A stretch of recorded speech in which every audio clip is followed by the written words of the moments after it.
Okay, we're live on YouTube. Thank you, Mark. Welcome everybody to this meeting, which is a virtual meeting again, as we're getting used to. The meeting is being conducted with members and officers in various locations, communications via the audio, video, and online. There is also an opportunity for the public and the press to listen and view proceedings via a Zoom feed. Before the meeting starts, I'd like to invite the committee member and scrutiny manager to explain how proceedings will work and to confirm that members and officers are in attendance. Hilary. Thank you. So the first thing we'll do is do a roll call just to check that everybody can hear and be heard. And if I miss anybody, if you can tell me at the end, please. So I'll start with Councillor Albert. Present.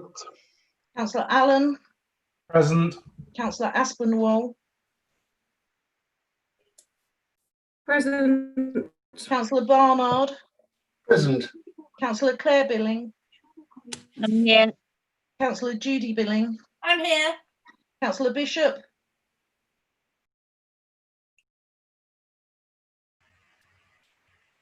Good evening. Good evening. Councillor Bryant. Present. Councillor Clark. Present. Councillor Collins. Hello. Councillor Davies. Present. Councillor Deakin Davies. Present.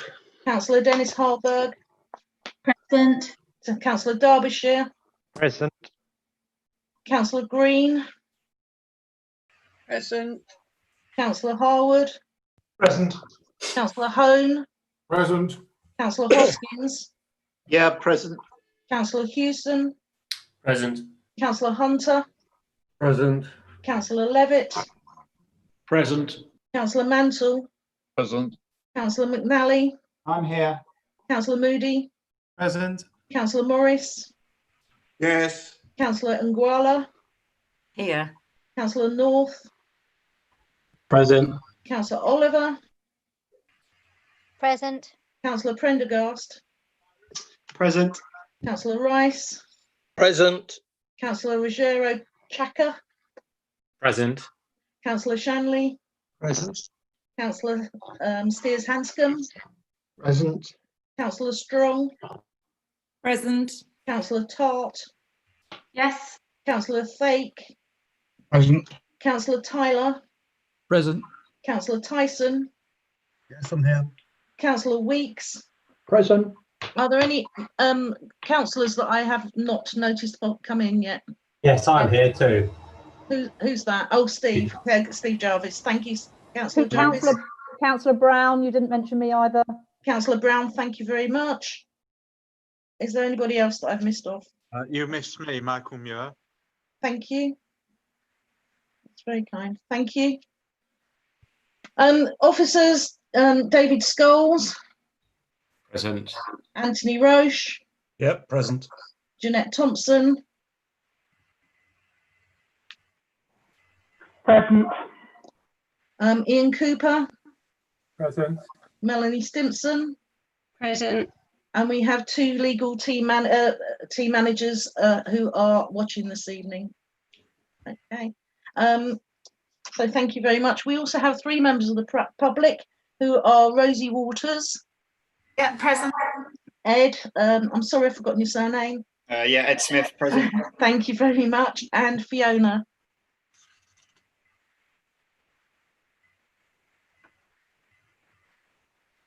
Hello, Fiona. Sorry. Good evening. Thank you. Thank you very much. Okay, so that's all present and correct. Thank you very much indeed. The meeting is being live streamed on the council's YouTube channel and recorded via Zoom. If live streaming fails, the meeting will adjourn. If the live stream cannot be restored within a reasonable period of time, then the remaining business will be considered at a date and time fixed by the chair. If the chair does not fix a date, the remaining business will be considered at the next ordinary meeting. Please stay in view of the camera at all times. If for any reason the meeting is not quorate, an officer will notify attendees by interjecting the meeting. The meeting will adjourn immediately. Once the meeting is quorate, the meeting will resume. If connection cannot be restored within a reasonable period of time, then the remaining business will be considered at a date time fixed by the chair. If the chair does not fix a date, the remaining business will be considered at the next ordinary meeting. Only members present for the entire debate and consideration of an item are entitled to vote. If a remote member loses connection, the chair may adjourn the meeting for a short period to enable connection to be re-established. If the chair does not adjourn the meeting, the member will be deemed to have left the meeting at the point of failure and be deemed to have returned at the point of re-establishment. Only members present for the entire debate and consideration of an item are entitled to vote. Please ensure your mobile phone is muted and other noise emitting devices are muted. Please activate the mute button on your tablet or your computer when you are not speaking, and be mindful that other people can see you. If a member wishes to speak, they should use the raise hand button located under participants. Please don't use the reactions hand symbol. And remember to unmute your microphone before speaking. If a member has a closure motion, personal explanation or point of order, please interject the meeting and wait for the chair to invite you to speak. When satisfied there has been sufficient debate, the chair will request the committee member and scrutiny manager to read out the recommendation that members will be voting upon. When requested to vote, you will use the green tick for yes, red cross for no, and blue raise hand for abstain functions, which are under participant section. Can you not remove those until requested to do so to enable the votes to be counted? Lastly, we have got a part 2 item today. When council has resolved to move into part 2, the host will ask members and relevant officers to join a breakout room, which you will need to accept. You will automatically be transferred to the breakout room, which is where the part 2 discussions will be held. Please note there may be a short delay whilst this is administered. Once those part 2 discussions have concluded, members will need to move back into the public part of the meeting. Whilst the part 2 discussions are happening, the live stream of the meeting will not have ceased. It will have continued with live on YouTube with a holding message. To leave the breakout room, you select the blue leave breakout room option on the right hand corner of the screen, and this will bring up another screen which offers 2 options. You need to choose leave breakout room and not leave the meeting. The system will then automatically redirect you back to the public part of the meeting. Are there any questions before we start? Okay, then I'll hand you over to the chairman of the council, Councillor Terry Tyler. Thank you. Thanks, Hilary. That's quite a lot of stuff to go through, isn't it? Yeah. Okay, the first item is apologies for absence. I've got 2 listed, Councillor Carol Stanier and Councillor Lisa Nash. Is there any others? No? Yeah, Councillor Frost, unfortunately, is looking after a sick husband tonight. All right. Okay, Councillor Frost. And Councillor Gary Grindle. Councillor Gary Grindle. Anybody else? Okay. Moving on. Notification of business. There's none of other business. Chairman's announcements. Audio recording. In accordance with council policy, this meeting is being audio recorded as well as filmed. The audio recordings are now available to view on mod.gov. And the film recording via the NHDC YouTube channel.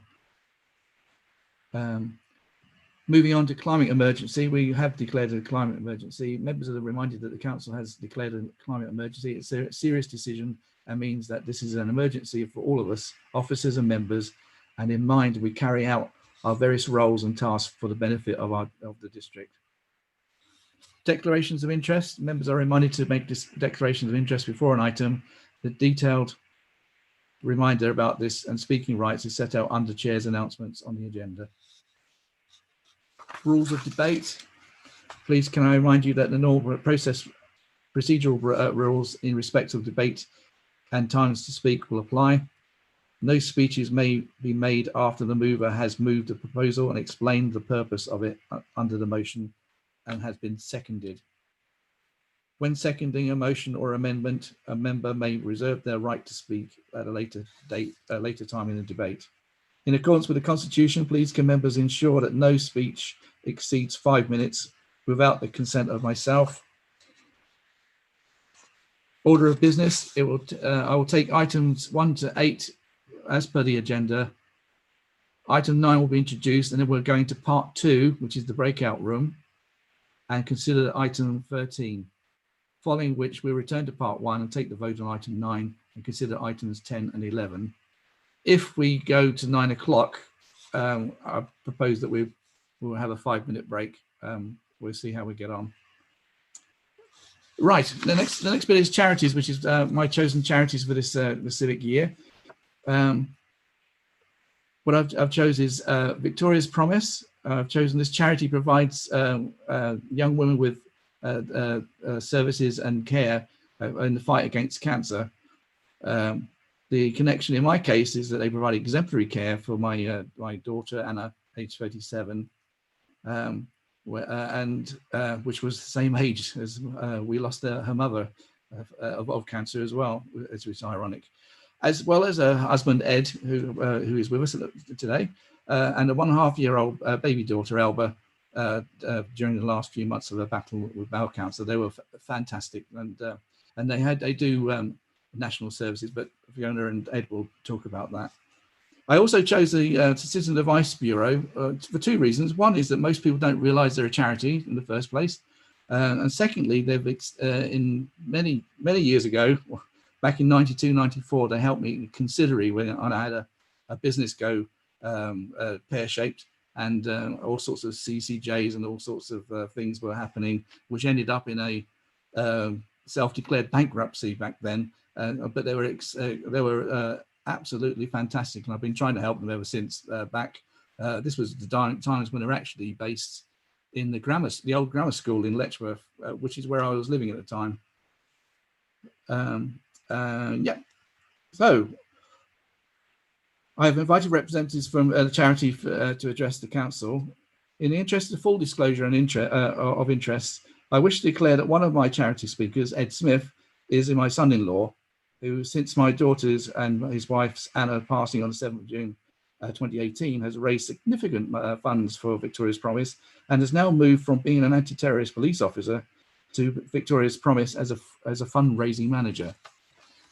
So I just wanted to make sure everybody was clear about that. I have been advised that this does not cause an issue in terms of any of my support for Victoria's Promise this year. Now can I invite Fiona Eastman, CEO and co-founder of Victoria's Promise, to address the council. Mark, if you can enable. Thank you very much, Councillor Tyler, and indeed thank you all very much to all of the members of the North Hertfordshire District Council for having us here this evening. I know I've got to be brief, so I won't be able to explain every aspect of Victoria's Promise as a charity, but overall, Victoria's Promise is set up to support and to empower young women between the ages of 18 and 45, although we've recently just increased it to the age of 50, through their journey with cancer.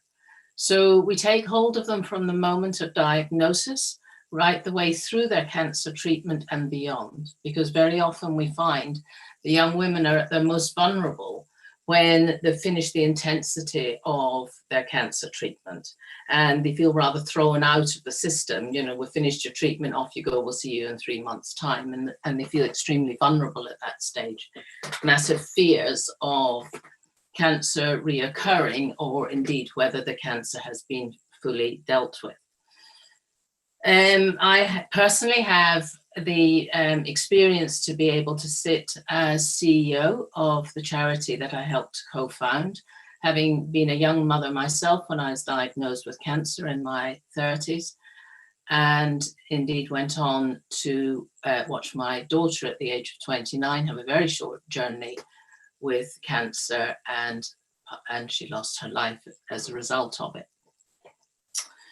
So in the District of Hampshire, we have raised funds to be able to fully support young women with in-person services.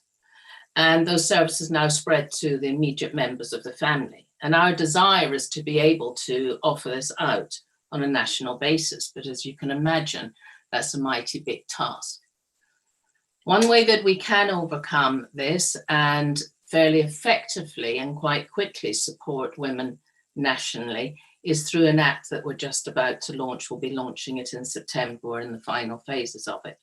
And this app will enable young women to interconnect with each other and to support each other. You know, they can go on there and they can have closed chat about things that are concerning them. And that comes under the aspect of Victoria's Promise called VP Affinity. Now, we also enjoy running live affinity workshops where these young women can come together and have an evening where they can chat with each other and form friendships. And Ed will go on to speak about that in a moment. So it is our next phase desire to find an ambassador in each county throughout England that will take up the task of fundraising within that county and also holding live affinities at least once a month for young women.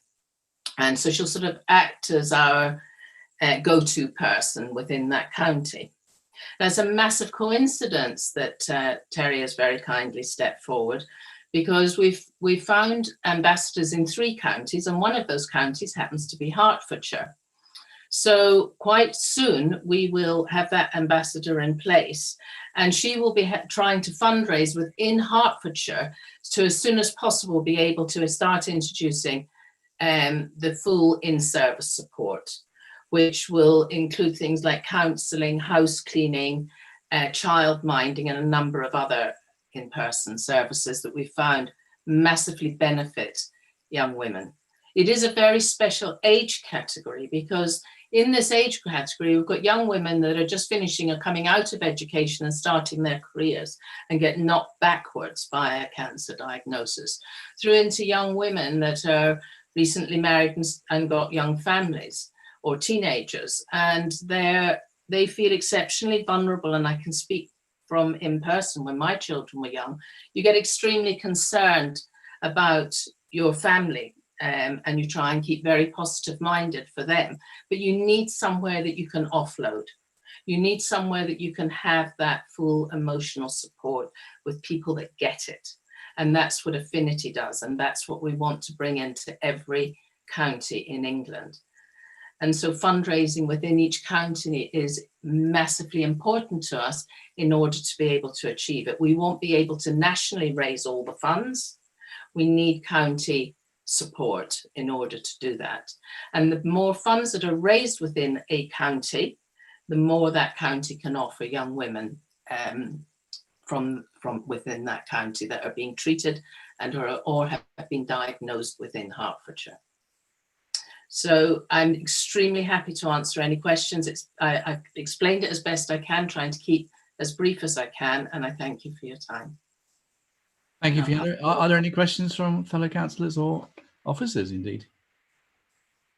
Okay, looks like nobody's raising their hand. So we'll move on. I'd like to invite Ed Smith, the fundraising manager of Victoria's Promise, to address the council. Ed. Yeah, good evening, everyone.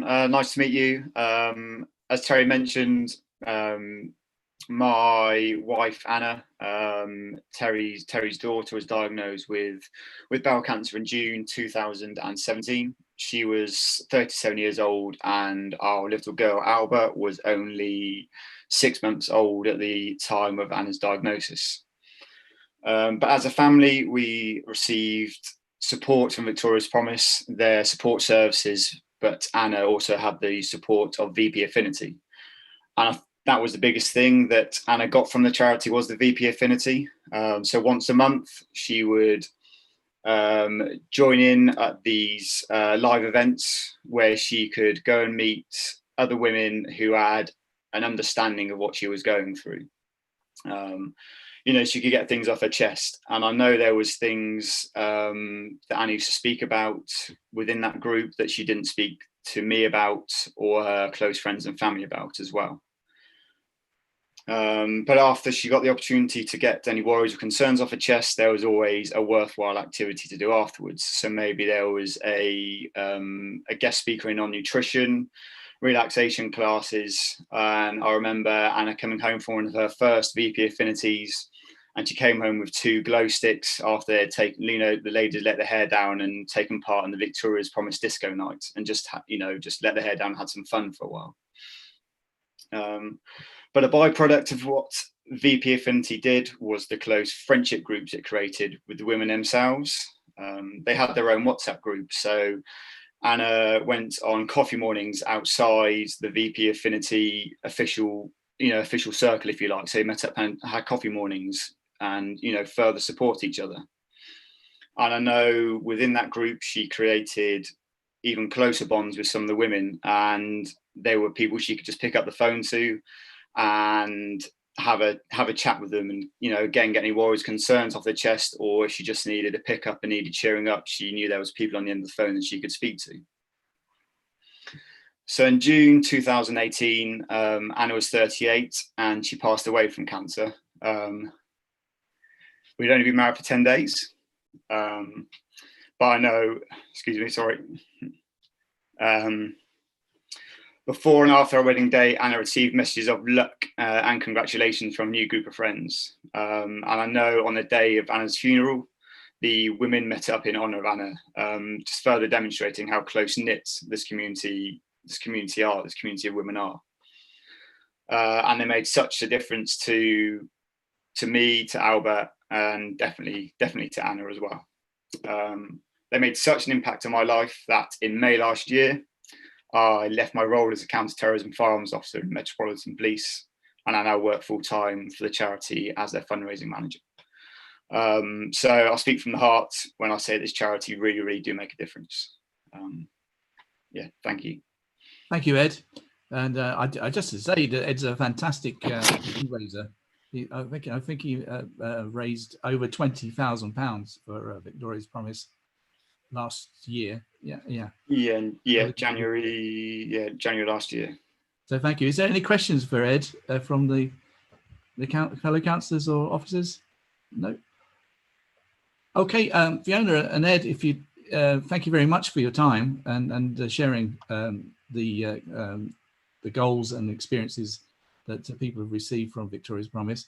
You are welcome to leave us now if you wish, or you're welcome to stay if you want to as well. What I'd like to now to do is move on to the second charity, which is North Hart's Citizens Advice, and I'd call upon Rosie Waters, CEO, to give us an overview and explain that this is a charity as well, which is something I didn't know about until about 2 years ago. Yeah, thank you very much. Hello, everyone. Thank you very much for choosing to support us this year. We're really grateful and honoured, and also after listening to that, very honoured to be in the company of Victoria's Promise as well as one of your chosen charities. Any money raised will obviously be put to good use, and we would use it specifically to support our volunteers. I've spoken to you before, so you know what we do. I thought I'd spend a few minutes today updating you on what we've been doing during lockdown, what our reopening plans are. So we closed our offices in March, and since then we've been delivering our service remotely with all staff and most volunteers working from home. We've provided casework, detailed advice, information and signposting to over 1,500 unique clients during lockdown. And we've done this primarily via telephone and email. We've remained part of the Hertfordshire Advice Line, but also added a local number that clients can ring directly to request advice. We've also joined the National Citizens Advice web chat service. We are aware that not everyone who needs us, particularly those who are on very low incomes or who are very vulnerable, and they're used to seeing us face to face, we're aware that they haven't all transferred over to other advice channels. So we've been ringing all vulnerable clients to see if they're coping and if they need anything. And actually around a third of these people do in fact need help and advice, which we're then able to provide. And this proactive contacting people is something very new for us. Unsurprisingly, queries about benefits, particularly universal credit, requests for food bank vouchers and employment are our largest advice areas at the moment.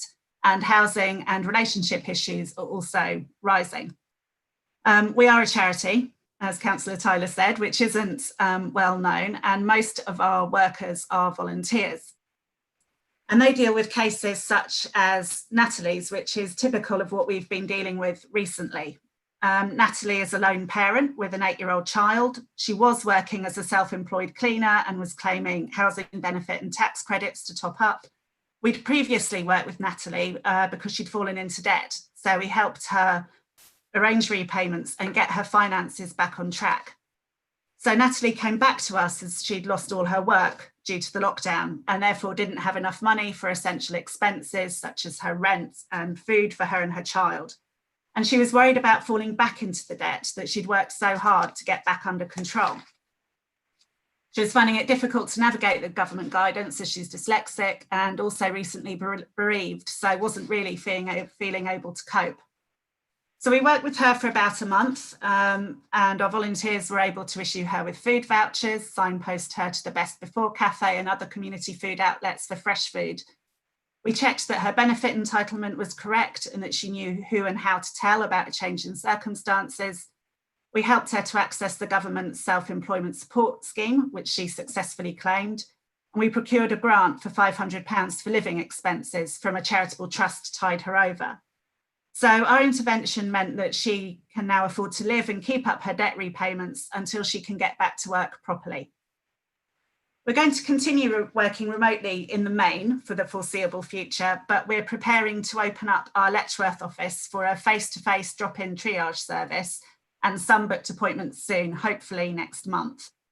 So that'll mean that the people who can't manage phone or digital advice can then easily contact us again, and then we'll build on the limited opening over the next few months. As an organisation, we've got challenges ahead, both financial. The support for citizens' advice announced by the government is mainly going to our national membership body and isn't all going to be coming down to the local offices. We haven't seen any yet, and we may or may not get some of that. And operationally, we expect demand for our services to rise sharply as the government interventions are withdrawn over the next few months. And we know that we're going to need extra resource to deal with that. But we've learned a lot during the past few months, and we are treating it as an opportunity to use what we've learned to redesign our service delivery model, because we want to be even more accessible to the people who need us and offer a truly client-centred service, which we've tried to do, but now we've learned better ways that we can actually do that.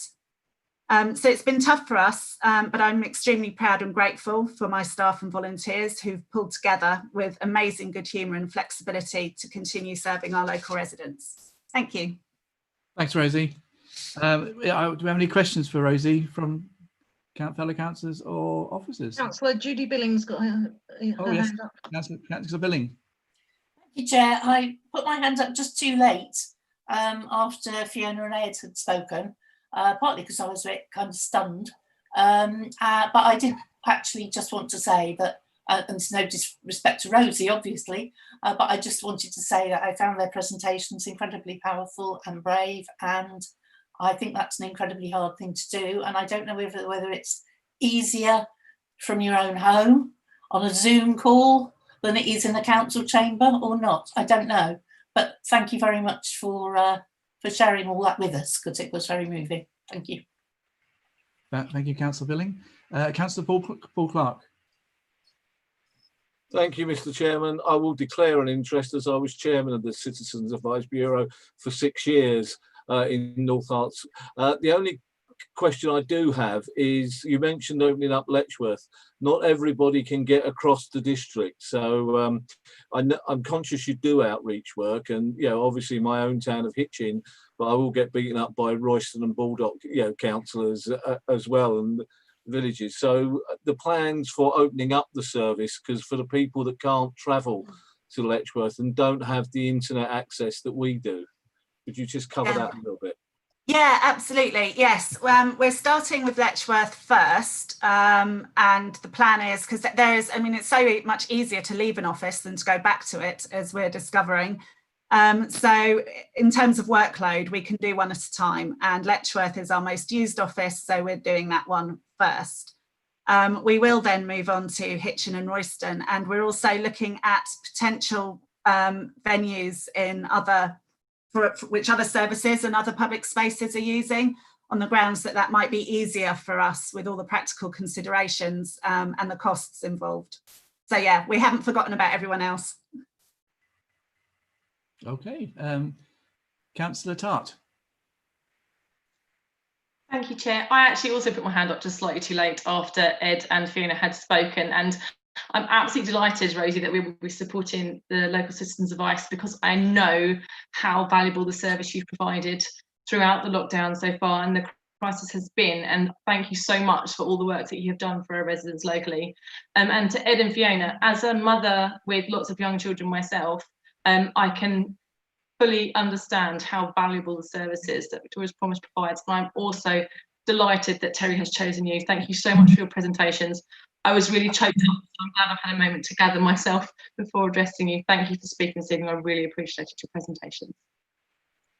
Thank you, Kay. Councillor Levitt. Councillor Levitt. Thank you, Chairman. Good evening, Rosie. You mentioned, and Paul picked up on some of the stuff there about the difficulties with people not having internet access or mobile phone access, accessing your services. I'm just wondering if there's something perhaps, because we do regular council surgeries, which at the moment have been virtual ones or phone ones.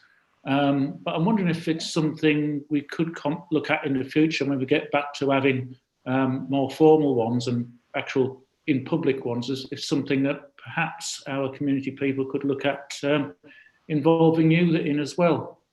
That sounds like a good idea. Yeah, thank you. I'll definitely follow up on that. Yeah, I think that would be good. Yes, I agree. Thank you, Councillor Levitt. There's no more hands up, so there's no more questions for our public speakers.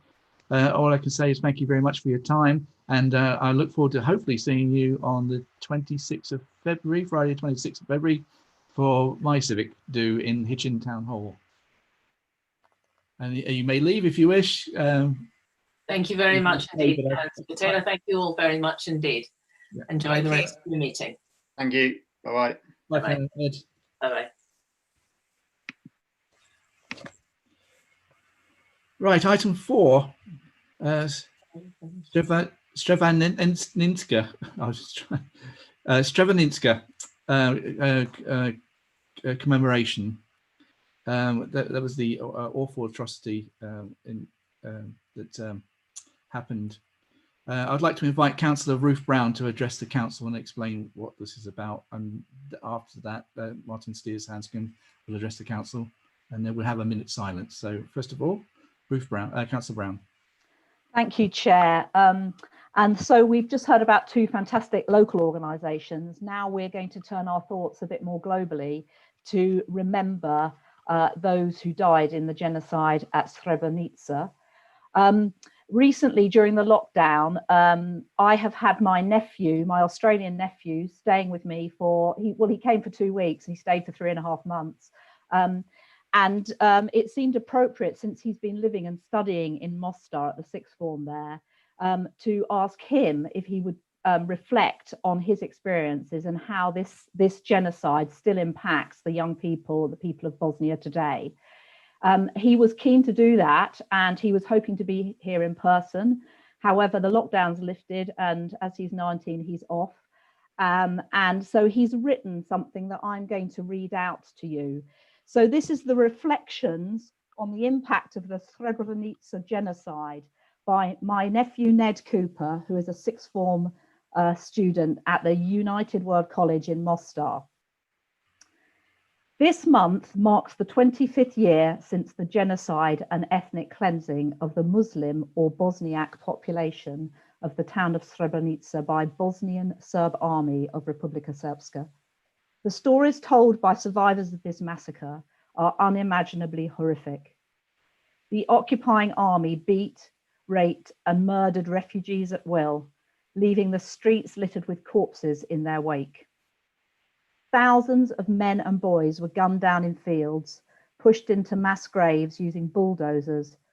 Parents were forced to watch their children be killed in front of them, while many others made the grave choice to commit suicide, avoiding the Serbs' sickening forms of physical torture.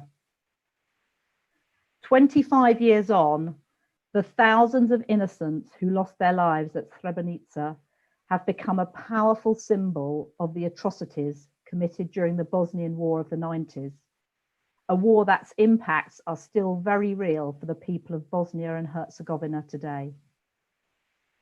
I do not in any way intend to try and speak for the Bosnian people, but instead attempt to offer my perspective on the effect the events of the 90s continue to have on the nation, specifically in the city of Mostar, where I have been living and studying for the past 2 years. Before the war, Mostar was a largely united city. Citizens from each of Bosnia's 3 major ethnic groups, the Croats, Serbs and Bosniaks, lived amongst one another in a largely harmonious fashion, with inter-ethnic friendships and even marriages commonplace.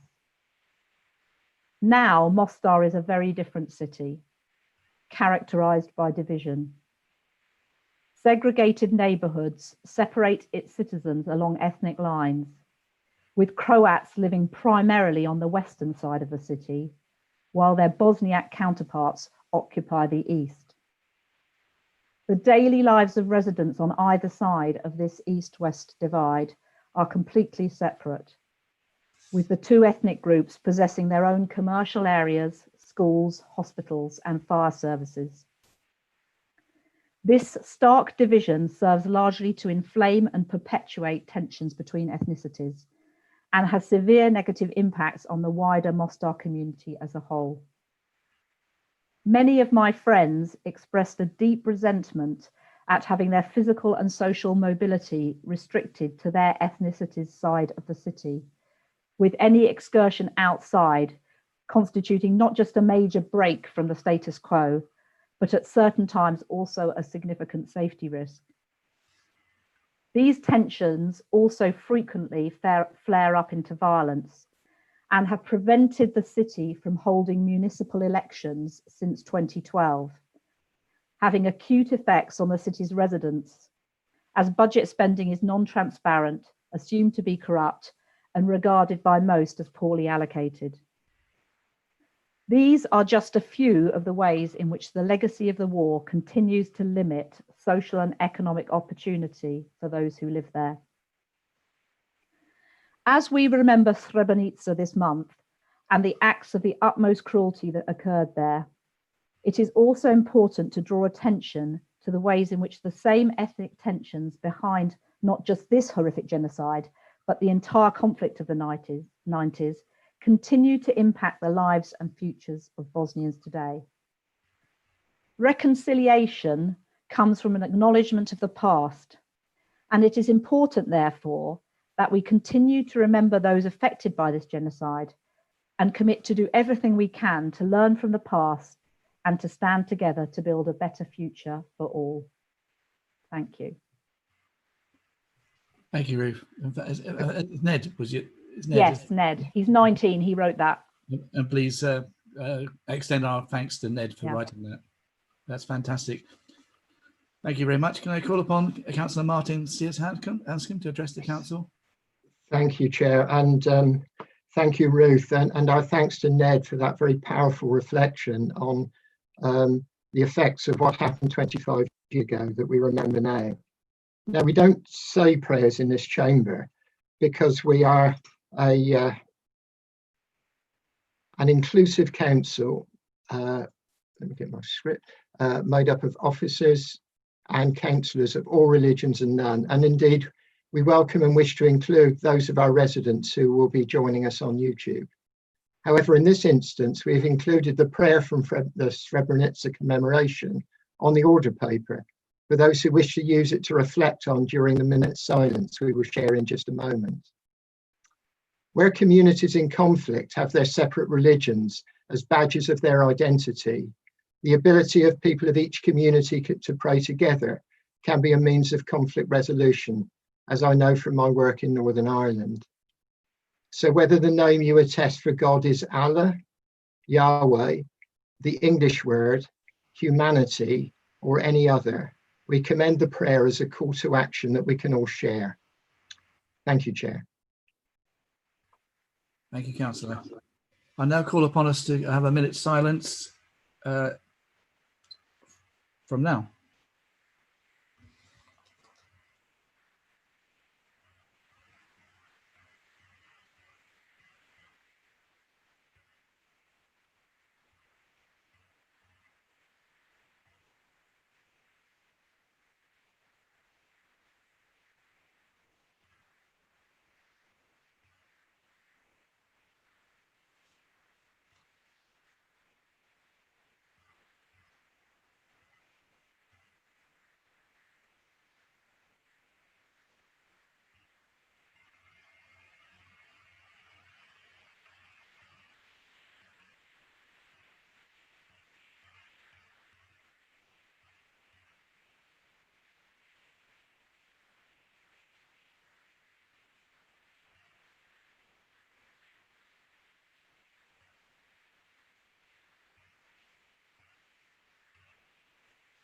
Thank you, everybody. Item 5, public participation, or regular public participation, maybe I should call it. We have none. Item 6, items referred from other committees. To about 6A, item referred from Cabinet 23rd of June 2020, Corporate Peer Challenge Action Plan. Can I call upon Councillor Martin Steers-Hanscom to present? And I think you're going to propose as well. Yes, thank you, Chair. People should have the revised agenda, the items on the separate item, and you'll see that the action plan that came out from the peer challenge has been considered first by overview and scrutiny, then agreed by Cabinet. There's one item though following on from that, in order to make get the full benefits of following up the action plan. We're asking Council to agree the Special Reserve Fund be used for a small transformation team for a period of 18 months from October this year, with an estimated total cost of 150,000, 50,000 in this year, and then 100,000 in the next civic year. And then because we need to be flexible in order to get full use, then there's a separate recommendation that the agreeing the specification is delegated to myself and the deputy leader, together with the executive member for finance and IT, managing director and service director of resources. To move, Chair. I believe Councillor Clark will be seconding, and then happy to answer questions. Thank you, Chair. Thank you. Happy to second, Mr. Chairman. Thank you.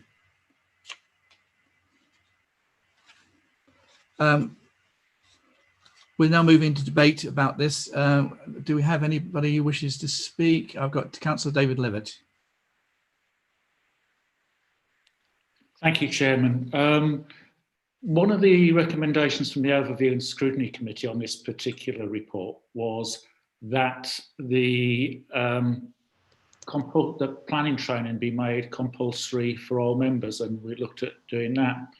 That brought on a larger issue about training for members, in that the take-up isn't very good actually on training for a lot of our members in a lot of fairly, how shall I put it, important areas such as safeguarding and other things. So there was a request, there was an additional recommendation went in there that the Learning and Development Champions be requested to investigate various methods of training delivery for members.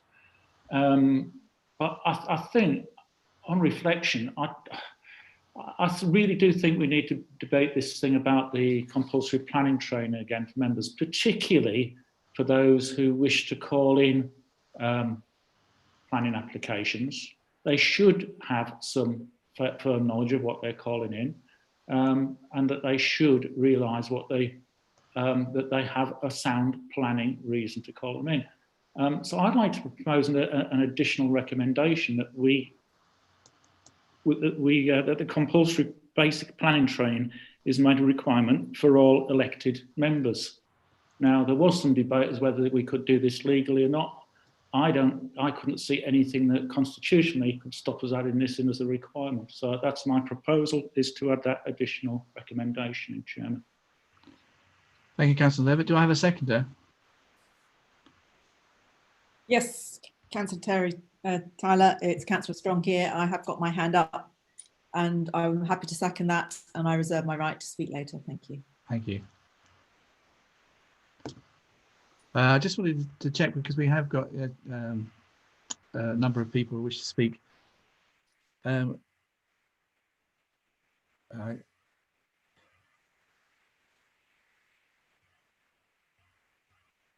just wondering whether to listen to the other speakers before we go to a vote. Just seeking advice.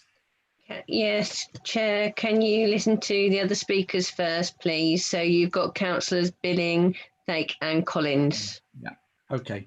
Thank you very much for that. Councillor Judy Billing.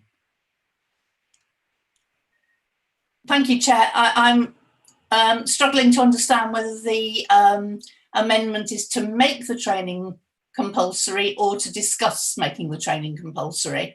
I'm sorry, I wasn't quite clear about that, but I just wanted, and I don't mind which way this goes, except that I think it is quite difficult, however desirable, to make things compulsory for councillors that don't have a legal basis.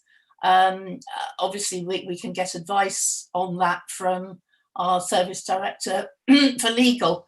But just as a piece of reassurance, I suppose, the Learning and Development Champions did meet only this week to have exactly those debates in the sort of detail that I'm not sure is particularly helpful at full council, because it's a bit sort of inward looking, talking about our own training and development. And you know that this comes from somebody with a great commitment to that area and that subject.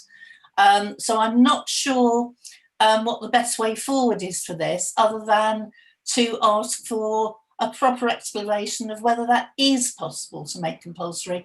My own view is that it probably isn't, because councillors are volunteers fundamentally, and it's only when they have a quasi-judicial role, which is to determine a planning application rather than calling one in, that you can do that. I don't object to it at all. I think councillors should be trained and developed in absolutely every aspect of what they do. I'm only suggesting that we could find ourselves in a rather difficult legal position by saying that something is compulsory when what we mean is we jolly well think everybody should do it. Thank you. Thank you, Councillor Billing. Councillor Richard Thake. Okay. Thank you, Chairman. I have to say that I couldn't have put it better than Judy has. Clearly, many of the members of this authority will understand where I come from, in that I had the privilege of being the executive member for planning control, amongst other things, many, many years ago. And I absolutely believe that it is essential, I think is the word I would use, that members who wish to involve themselves in planning matters, even if it is in the representative role of calling in an application on behalf of constituents or electors, whatever you want to call them at our level, need to have the capacity to understand what they are doing. It is absolutely fundamental to the good conduct of planning control that we don't have spurious application of call-ins. We need call-ins that are actually related to genuine planning reasons and wider public interest. And I think, whilst I would love to make it compulsory, David, and I hear very well what a great idea it is, I think Judy's probably right. The best I think we can probably do is to actually make it part and parcel of the induction courses that we offer to every councillor to offer them. However, I'm going to vote to make it compulsory until someone tells me I can't, because I feel so profoundly conscious of the fact that this is an area where many people blunder in, and I don't want to be rude and demeaning to anybody, but it's a quasi-judicial area. It needs expertise, it needs understanding, and I will support this until someone tells me I can't. But Judy, I hear what you say, and I absolutely agree with you. It's desirable. wouldn't it be nice if we could make it compulsory? We may not be able to, but I will actually be voting for it unless I get a ruling from somebody who says I can't. Thank you, Councillor Fake. Councillor Martin Steers-Hampscombe. Yes, thank you, Chair. I really want to await the legal view as to whether we can do this. I mean, the Cabinet took very seriously the reference from overview and scrutiny in terms of making it compulsory. And what we tried to do, which is why the recommendation number 3 that Cabinet passed, to actually make it happen rather than, and there are various things, training that is compulsory, that nevertheless, as Judy quite rightly has said, doesn't get a very big take up, because that's not actually that easy for people with very busy lives, and particularly with busy working lives as well as councillor lives, to actually turn up to the training. So we're all on the same page. We all want it, and I absolutely agree with you, Richard. We actually want it to happen, and we want to stop there being the references to the planning committee that actually shouldn't be there. But we best do that by working at the training rather than saying, yes, it's got to be compulsory. I shan't vote against it, but on the other hand, I'm more interested in getting something that works and gets the training actually to happen. Thank you, Chair. Thank you, Councillor. Actually, just from myself, just being the chair of planning control last year, obviously there is compulsory training that people attend, but it's very, very scant at the moment before you can actually sit on the panel, and that's usually conducted by the officers. There is this recommendation that we should go externally to be trained, and the NPPF is a complicated piece of procedure, to call it something. So I'd fully support it being compulsory with a much more in-depth training. So sorry, that was me. Can I call upon Councillor Sam Collins? Yeah, Chair, with your permission, I've got a point to make, but it might be entirely academic. But before I make it, would it be possible to hear from the Service Director Legal on this? Because it might make everything completely academic. Of course, yes. Yes, thank you, Chair. Historically, and I know that some members won't have been elected at the time, members recognised that there was a role for mandatory training and for us to try to be able to ensure that members did undertake that. The issue, however, is that is recognised in the Code of Conduct. If you decide as a council to designate something as mandatory, and then members fail to actually undertake that training, then potentially it's a breach of the Code of Conduct. So you could end up having a situation where we are chasing around after ourselves enforcing this. It makes enforceability can be an issue. So that's the decision. If you know, I don't think there's anything fundamentally wrong with deciding that all members should undertake any particular type of training as long as it's absolutely necessary for the role. But the issue will then be enforcing that, because even if you did go down that route, you could end up having a number of councillors potentially who haven't being referred to the standard subcommittee. So, you know, take that on board when coming to your decision. Thank you. I just reiterate, before I could sit on the Planning Control Committee, I had to go through compulsory training.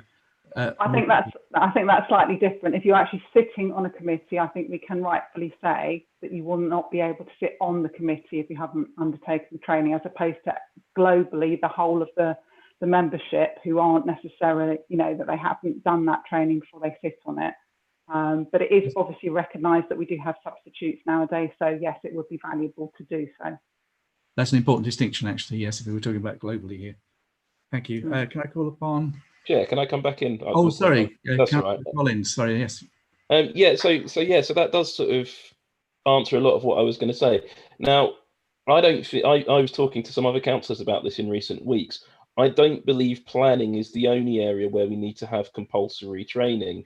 There is the emergency planning training, which became quite useful in recent times, but not all councillors have done that. And I think that also needs to be something that's compulsory. And Councillor Fake made a very good point.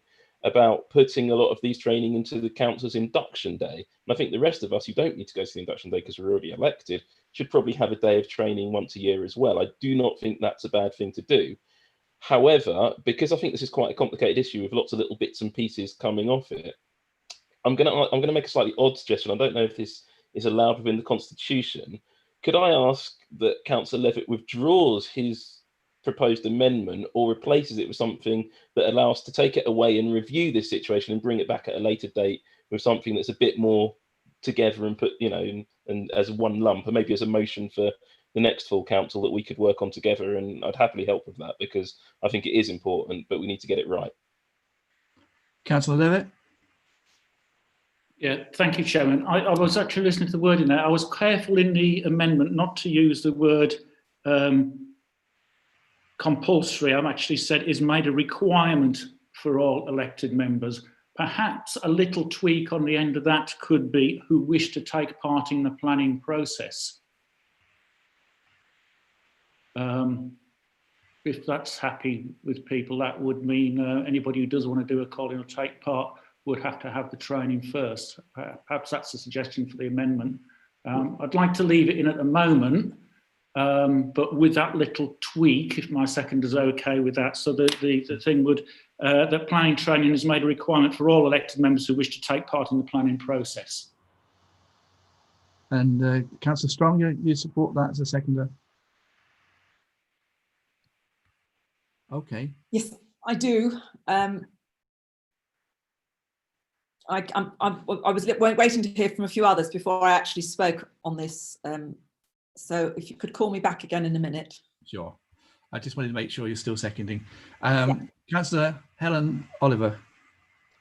It was just that last point, although it wasn't originally why I raised my hand, but I think if we were declaring at the beginning of the year that we wanted to take part in the planning process, well, that would surely be all of us, because any one of us could suddenly need to call something in because we know something about it. Being from our ward, we understand the implications and we need to call it in. So that wouldn't allow any of us to exclude ourselves, because I'm sure none of us would want to imply that we would decline to do that part of our job.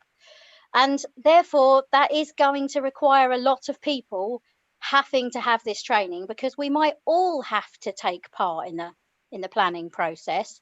And I wondered if perhaps it might be more wise to look at mandatory or recommended or required training in the round, because actually, given that we are all volunteers with a lot of demands on our time as councillors, in our day jobs, as child carers or carers for vulnerable people, our family lives, now more than ever, I think that it's really important we look on balance at how many hours of training we need councillors to do, and if there are other equally important things, like for example unconscious bias training, or how good the take-up's been on the safeguarding training, before we start deciding that. I think we need to look at this holistically before we start deciding that something's mandatory or a requirement. Thank you, Councillor Oliver. Councillor Michael Weeks.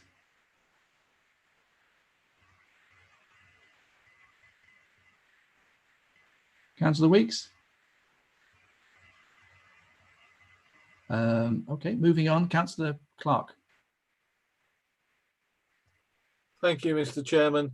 Firstly, the quality of the training has been brought into question on what we're doing with planning. That's why we are talking to the Planning Advisory Service, and there is 2 levels of training.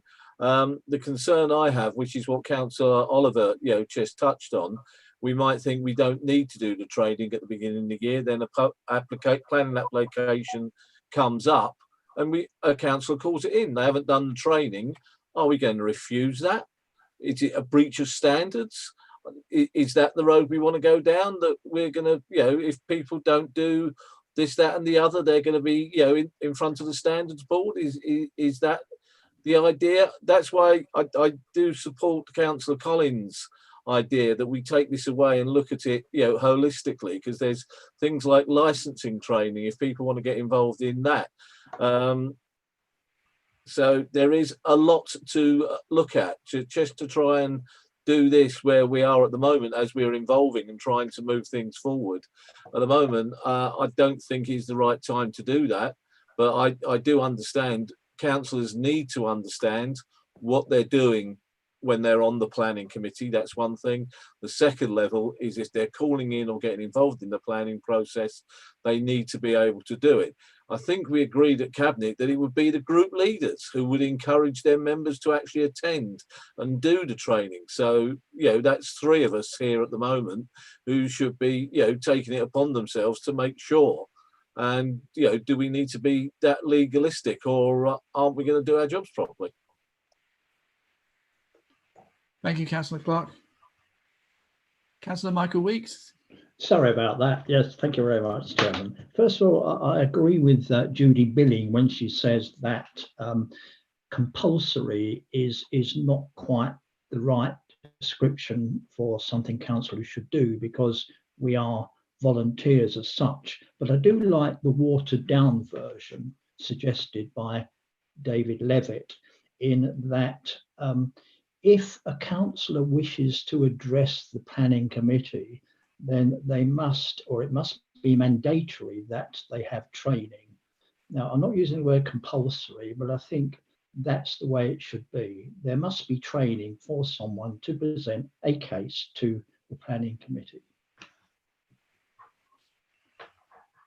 Thank you. Councillor Ruth Brown.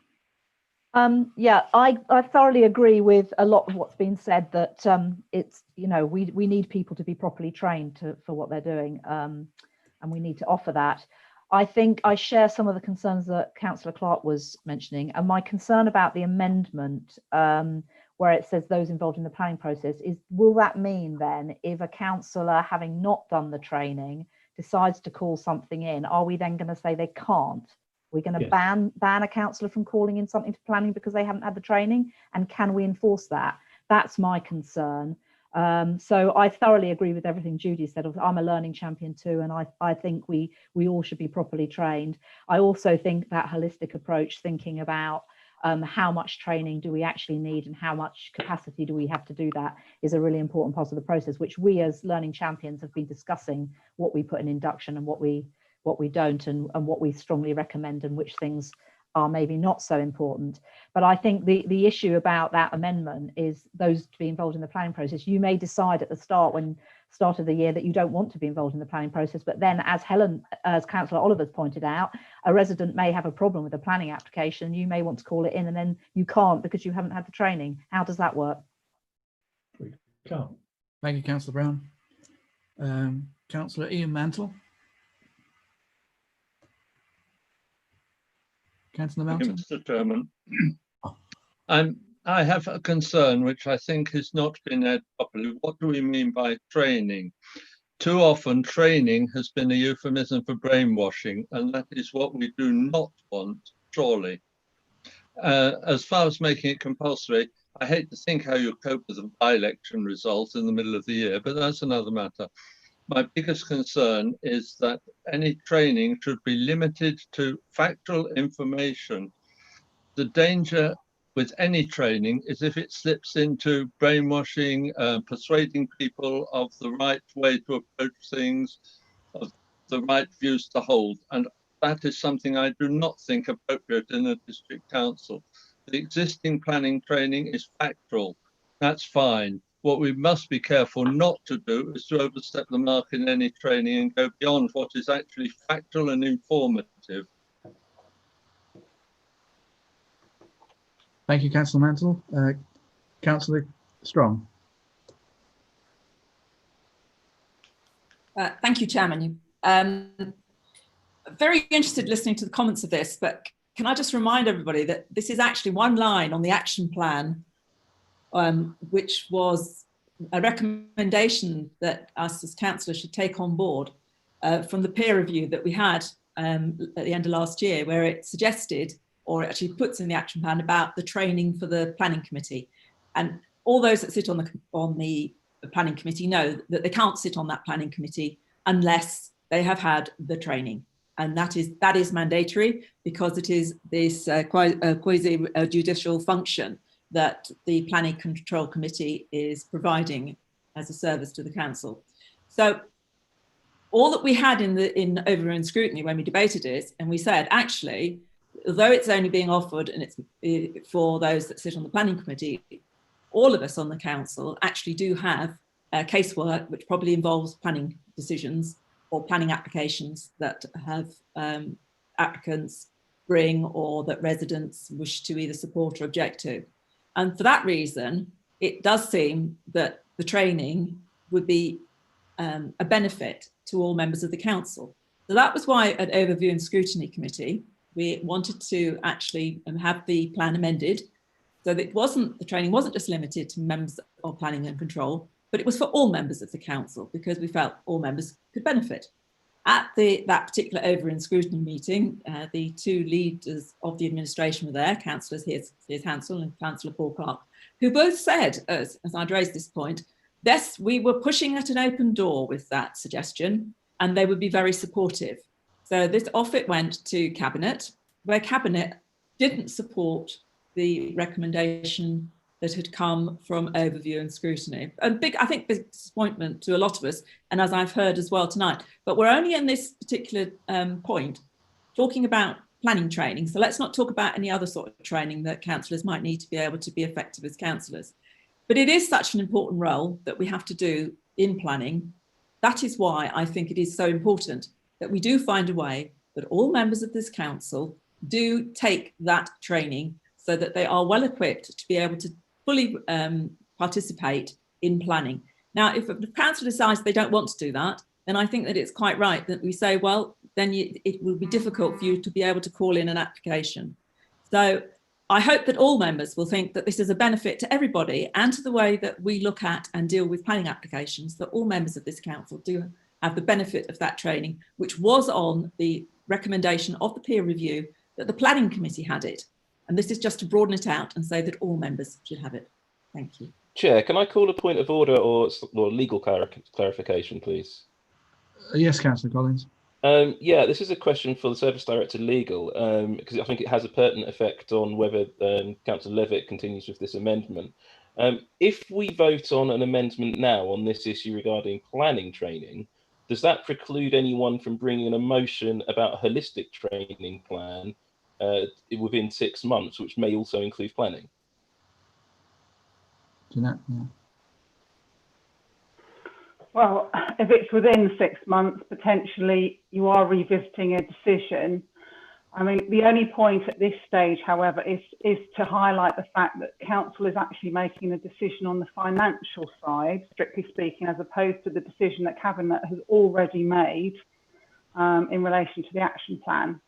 So whether you are or should indeed be considering it at this stage is perhaps a moot point in terms of the legality of it. But, you know, I think that could be another legitimate concern, that you might be hindered in approving a more comprehensive plan that the champions are currently considering in any event. Thank you. Councillor Albert. Thanks, Chair. Yeah, I mean, I think it's really on the point that the Service Director Legal has made, and indeed that Councillor Brown made earlier on. I mean, I am struggling with this amendment, and to be honest, the amendment to the amendment is even more so.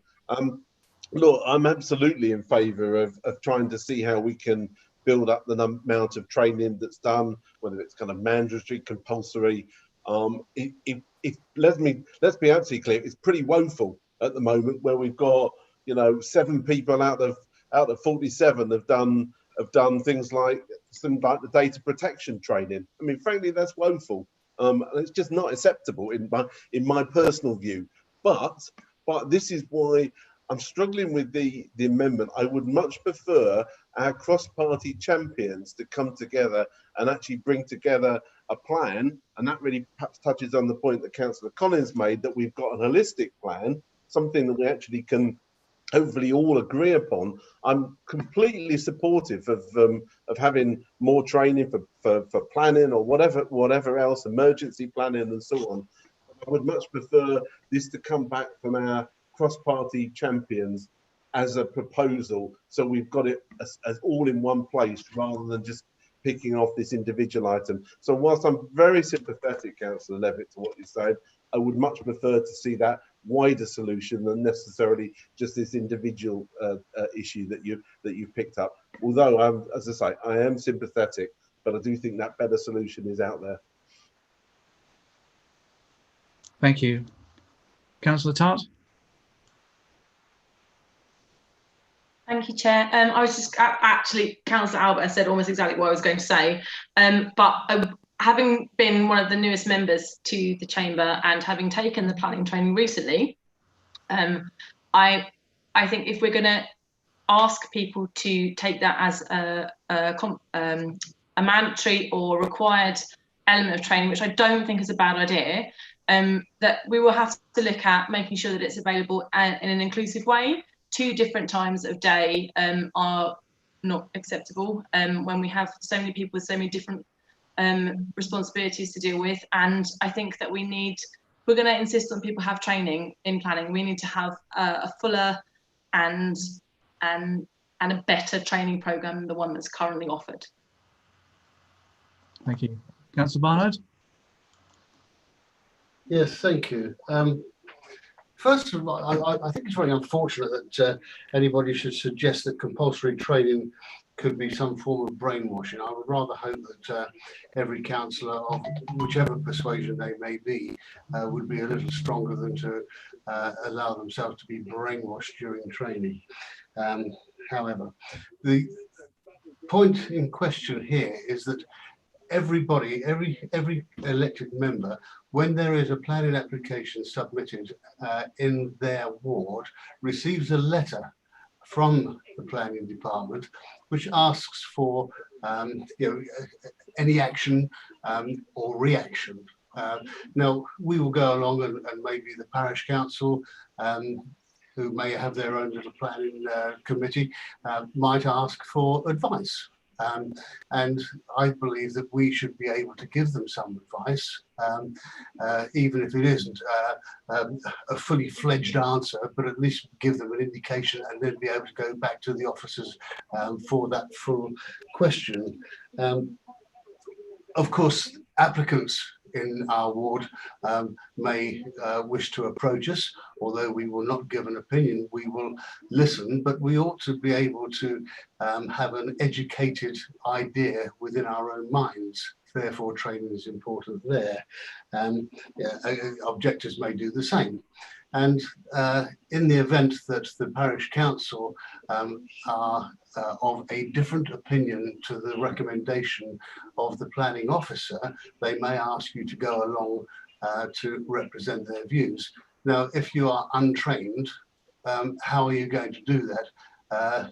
I have noticed, and it seems to be becoming a little bit of a trend, that some councillors are calling in applications but not having the manners to go along and actually make a presentation to the planning committee on that application on the night.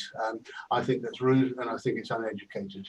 So I do believe that every councillor has a duty to have some form of planning training so that they can fully represent their constituents and make representations to their parish councils should they have them, and therefore make representations to the planning committee on any appropriate application.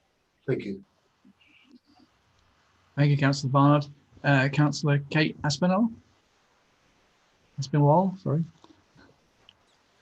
Aspinwall, thank you, Councillor Tyler.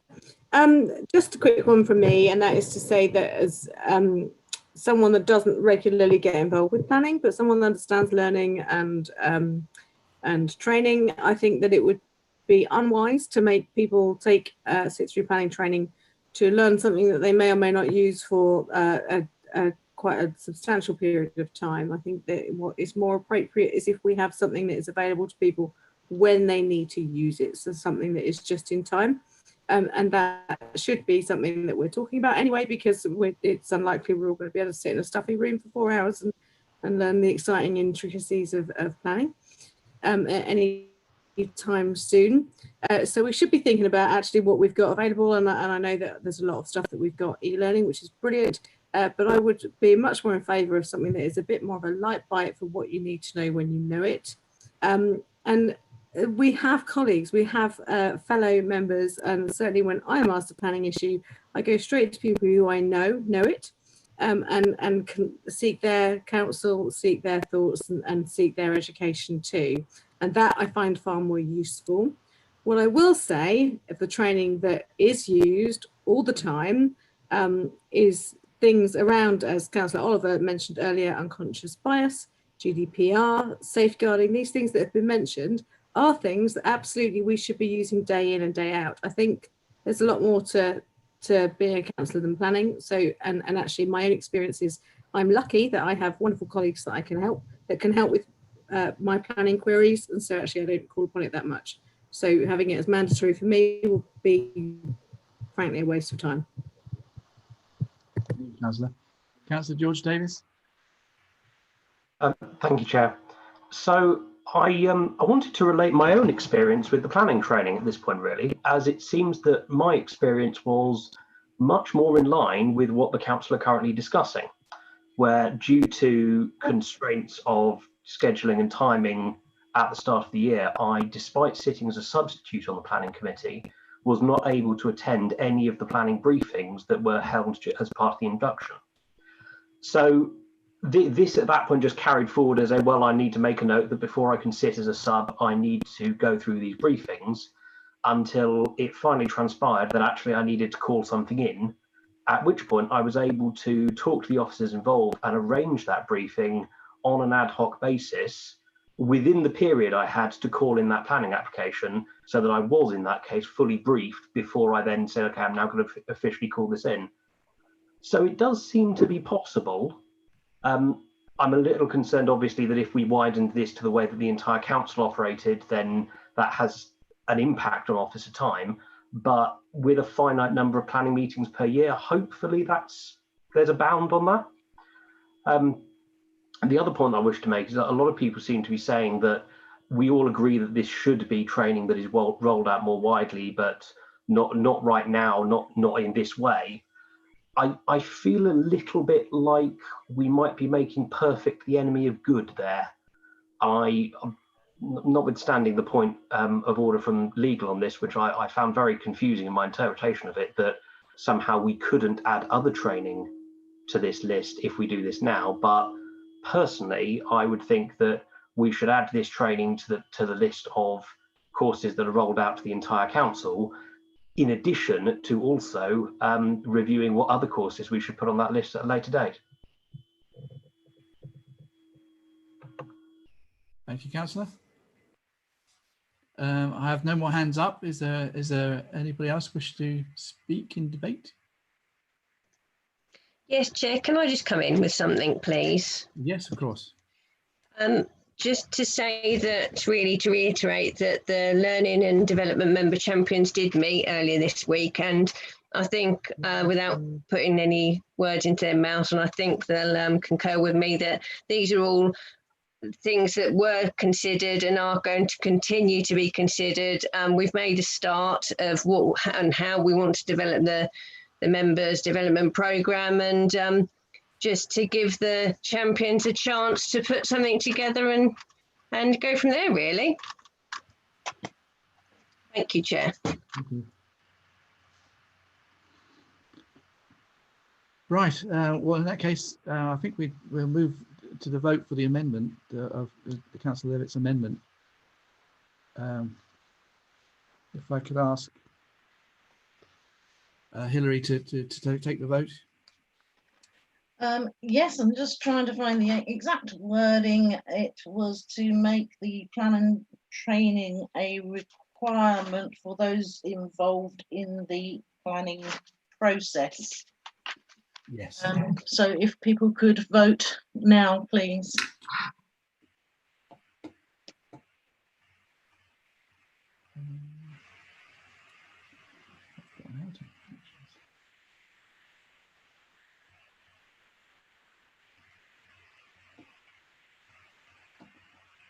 Has everybody voted? No.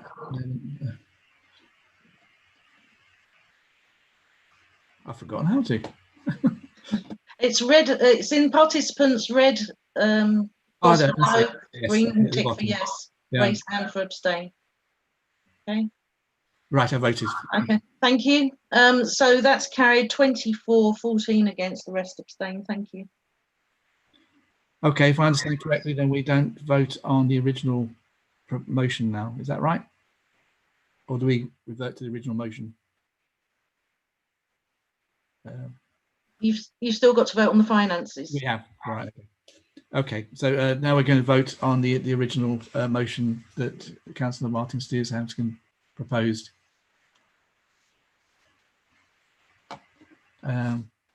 Which is, so I've got two bits here, isn't it? The special reserve to be a fund of small transformation funding for a small transformation team for a period of 18 months from October 2020 with an estimate total of 150k, 50k in 2020, 21 and 100k in 21-22.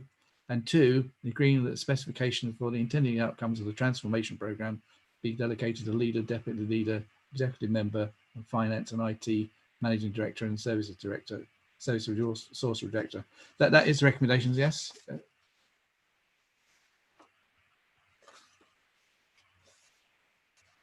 Officers, have I got that right? Sorry, Chair, I was looking elsewhere. Yes, it's the recommendations in the that the special reserve be used for a small transformation team for a period of 18 months from October 2020 with an estimated total cost of 150,000, and that agreeing the specification for and intended outcomes of the transformation program be delegated to the leader, deputy leader, executive member for finance and IT, managing director and service director resources. Thank you. I was a little bit confused because there's no mention of training in there. Okay, Hilary, will you take us into the vote, please? For this? Okay, I'm going to clear the votes that are still on the sheet. So if you can all please vote using your red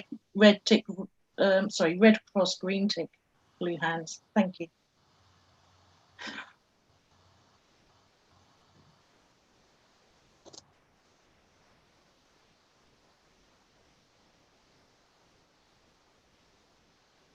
Everybody voted. So that's carried with 29 for, 1 against, the rest abstain. Thank you. Carried. Right.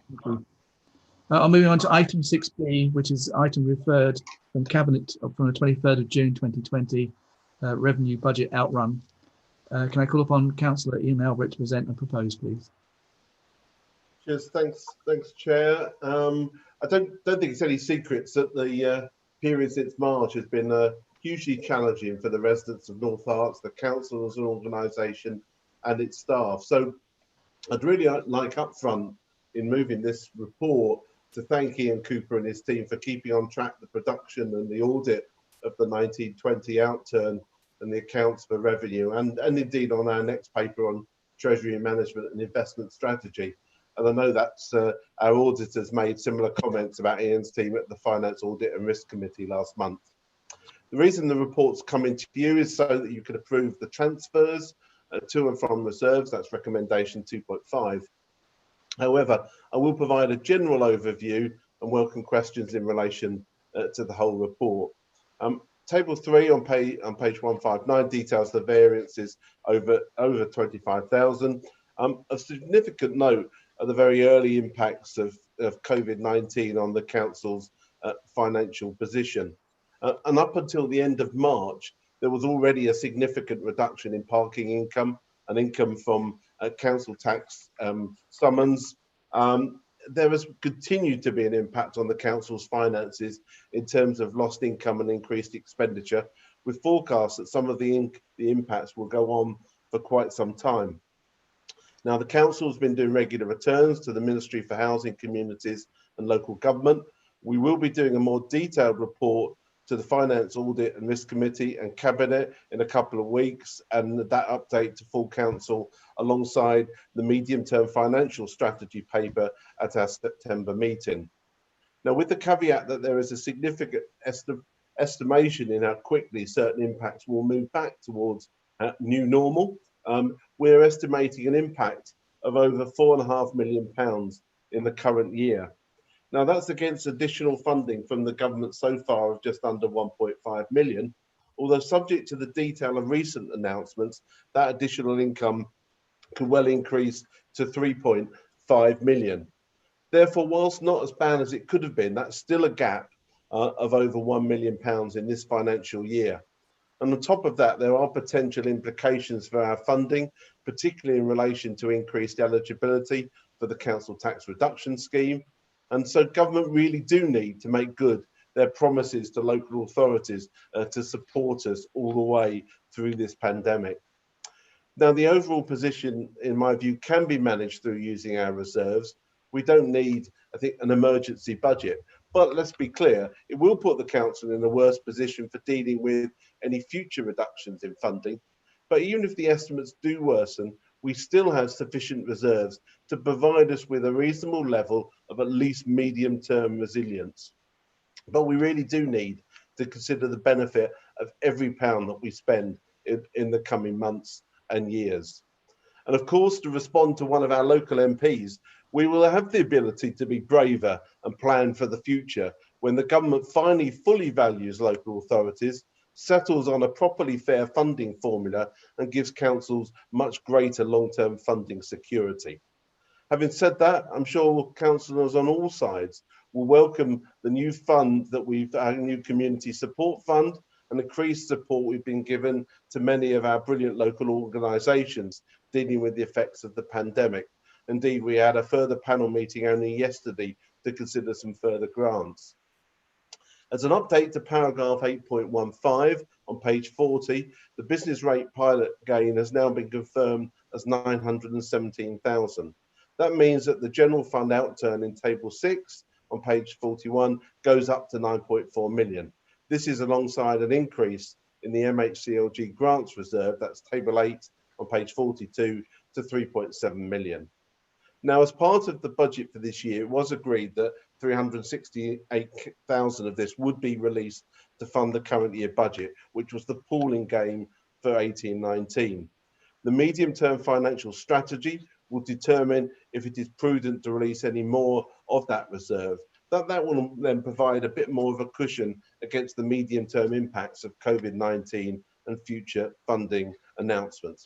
As I said at the start, Council is asked tonight to approve the transfers to and from the reserves detailed in table 8 on page 42, and I'd like to move that recommendation, Chair. Thank you, Councillor Albert. Have a seconder. Thank you, Chair. Councillor North, happy to second, reserving my right to speak. Thank you. Thank you, Councillor North. Just before we go into debate, I was thinking we should finish off this particular item because it's coming up to 9 o'clock, and I didn't want to split the item. So once we finish this item, I'm proposing a 5-minute break. So just to give you a heads up warning. So moving into debate, we're debating the net transfer of earmarked reserves as identified in table 8, which is 2.161 million to be approved. Have we anybody wishes to speak? I've got a clear board here. In that case, are you sure? Everybody sure? Okay. In that case, can I ask Hilary, can you take us to the vote, please? Yes, Chair. If I can ask you to vote on the resolutions in 6B, please. Thank you.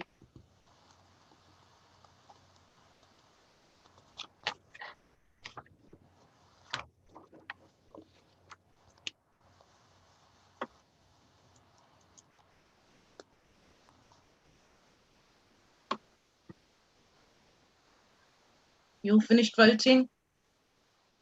Thank you. That's carried with 25 for, 1 against, and the rest abstain. Thank you. Carried. Fantastic. Okay, so I'm proposing to have a break here. I did say 5 minutes, but I'm open to if you want longer. Is anybody want 10 minutes, for instance? Does anybody want a break? Yes, you do. Right. Okay. Can I ask you? Is 2101 now to come back at 2106? and you can leave your cameras on, just disappear if you like. Okay.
Okay, if I can call everybody back, please.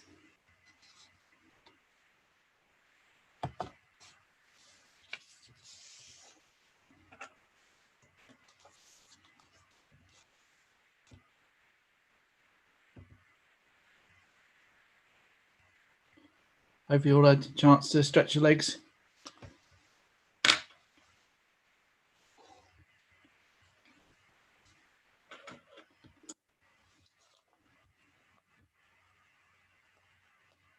Hilary?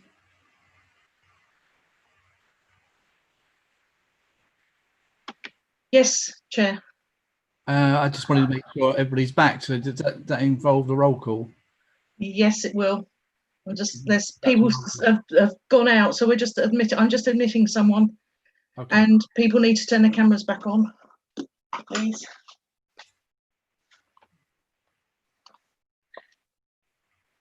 Okay, I'm going to start a roll call. So, Councillor Albert. Yes. Councillor Allen. Yes. Councillor Aspinwall. Yep, here. Councillor Barnard. Yep, back. Councillor Claire Billing. Hi, I'm here. Thank you. Councillor Judy Billing. Yep. Councillor Bishop. Councillor John Bishop. Here. Thank you. Councillor Brown. Here. Councillor Bryant. Here. Councillor Clark. I have returned. Thank you. Councillor Collins. Hello. Councillor Davies. Hello. Councillor Deakin Davies. Yes, I'm here. Councillor Dennis Harburg. Yes. Councillor Derbyshire. Present. Councillor Green. I'm here. Councillor Harwood. Present. Councillor Hone. Present. Councillor Hoskins. Yeah, here. Councillor Hewson. Yeah. Thank you. Councillor Hunter. I'm here. Thank you. Councillor Jarvis. Yes, I'm here. Councillor Levitt. Yeah. Councillor Mantle. Yeah, I'm here. Councillor McNally. Present. Councillor Moody. Present. Councillor Morris. Yes. Councillor Muir. Here, present. Thank you. Councillor Nguala. Yeah. Councillor North. Yeah. Councillor Oliver. Here. Councillor Prendergast. Here. Councillor Rice. Present. Councillor Rogeria Chakier. Present. Councillor Shanley. Yeah, present. Councillor Steers Hanscom. Yes, I'm here. Councillor Strong. Present. Councillor Tart. Present. Thank you. Councillor Fake. Yeah. Councillor Tyler. Yeah. Councillor Tyson. I'm here. Councillor Weeks. Present. David Scholes. Present. Anthony Roche. Present. Jeanette Thompson. Present. Ian Cooper. Here. And Melanie Stimson. Present. Thank you. Thank you, Hilary. We're moving on to item 6C, item referred from Cabinet from the 23rd of June 2020, investment strategy, brackets, capital and treasury, end of year review, 19 to 20. Councillor Ian Albert, could I call upon you to present and propose, please? Thanks, Chair. This is the end of year position in relation to our capital spend, capital funding, and the investment of our surplus treasury cash. Council asked to formally approve the 1920 prudential and treasury indicators. The report starts off with our position on capital spend, that's table 1 on page 50, and highlights how the position on capital spend has changed during the year. For a variety of reasons that were presented to Cabinet during the year, a number of capital projects are now expected to take place in the current year or indeed later rather than in 1920. Paragraph 8.6, page 52, details the capital schemes that were completed in 1920. We will continue to review our capital programme post-pandemic, and I think, and I probably should have mentioned that in the terms of that previous paper, but in terms of the reviews and the future work we're doing, very much open. Councillor Levitt and Councillor Derbyshire, I know Councillor North and I are very happy to sit down and talk you through with our thinking about this. There are a lot of challenges here on all our programmes and investments, and we do want to, I think, to deal very much across the whole council with this. So we're very much open to to sit down and talk with you, directly about where our thinking is, both in terms of how we go forward. However, it is important, I think, to say we were able to hold a virtual meeting recently of the Community Facilities Panel, where 10 varied local organisations benefited by nearly 325,000 for community buildings across North Hertfordshire to help secure their long-term future. As detailed in paragraphs 8.7 to 8.9 on page 53, the council continues to be in the fortunate position of being able to fund its capital from reserves rather than needing to borrow. But clearly this won't last for much longer. And the result of all new discretionary capital spend is assessed on the basis that the council would potentially need to borrow to fund it. The position on the capital programme is a component of how much cash we have available for investment. The principle of those investments, as I've said in previous meetings, will always be security, liquidity and yield. The council continues to take some risk in relation to investing in smaller building societies. This helped to generate returns of 411,000 over the year. Paragraph 8.18 on page 54 highlights the challenges that the council faces in investing its surplus cash at the current time. Now, over recent months, there has been a need to maintain the availability of cash, deal with the implications of the council being used to passport cash to others, the business grants and so on, and the effects of a bank rate cut and an ensuing deep recession. An urgent decision by the Chief Executive approved that the limits of amounts held in the council's current account would be removed during the current crisis. But by the end of the month, we expect to be in a position where the current account balance can be brought back to within the normal level. In terms of the 2019-20 year, the council fully complied with legislative and regulatory requirements. As I mentioned, council are required to formally approve the prudential and treasury indicators for the year as per recommendation 2.6. These indicators are detailed in the various tables in Appendix B starting on page 63. In summary, I can confirm that the council has complied with its legislative, regulatory reporting requirements throughout the year. On that basis, Chair, I would like to move recommendation 2.6 to the council. Thank you. Thank you, Councillor Albert. The seconder, please. Thank you, Chair. Yeah, again, would like to second, reserving my right to speak. Thank you, Councillor North. So we're just about to move into debate. The recommendations are that the actual 2019-20 prudential and treasury indicators be approved, and 2, that the annual treasury report 2019-20 be noted. And we have Councillor Levitt. Thank you, Chairman, and thank you to Councillor Albert for the invitation to take part in that, and we will take you up on that offer. Thank you very much indeed. Just a quick point, although this obviously is a historical report now, because it's looking back at the last year, something I picked up on page 73, which is in the actual report there, which is about where we have our investments. Now, the 18 investments there, 10 of them are with the smaller building societies, which have a very small amount of risk to them. The other 8 are all with various borough and district councils and unitary authorities. Now, at that time, they're down as a 0 risk. Is that something we're actively reviewing now, bearing in mind the finance situation with a number of councils? Can I come back on that? Yes, I mean, that is something we keep under active review, and something I discussed with Mr. Cooper only recently. I don't know whether Ian, you want to just come in and add on some additional points, but yes, we're very much minded of that point, Councillor Levitt. But I don't know, Mr. Cooper, you'd like just to come in and cover the actions that the team and you take on this. Is Mr. Cooper with us? Is he? Yeah. I'm here. Yes. Yeah. Thank Right. you. Please proceed then. Yeah. So the 0% is based on an historic risk of default. No council has ever failed, which is why that's what it is. Even where councils got into difficulties, they've always been bailed out, and investments have always been paid back. So in essence, the risk is very, very low. We always do keep it under review though. So if there was a council with its own credit rating, which sometimes happens, we would review that and see what the risk was there. Thank you. Thank you.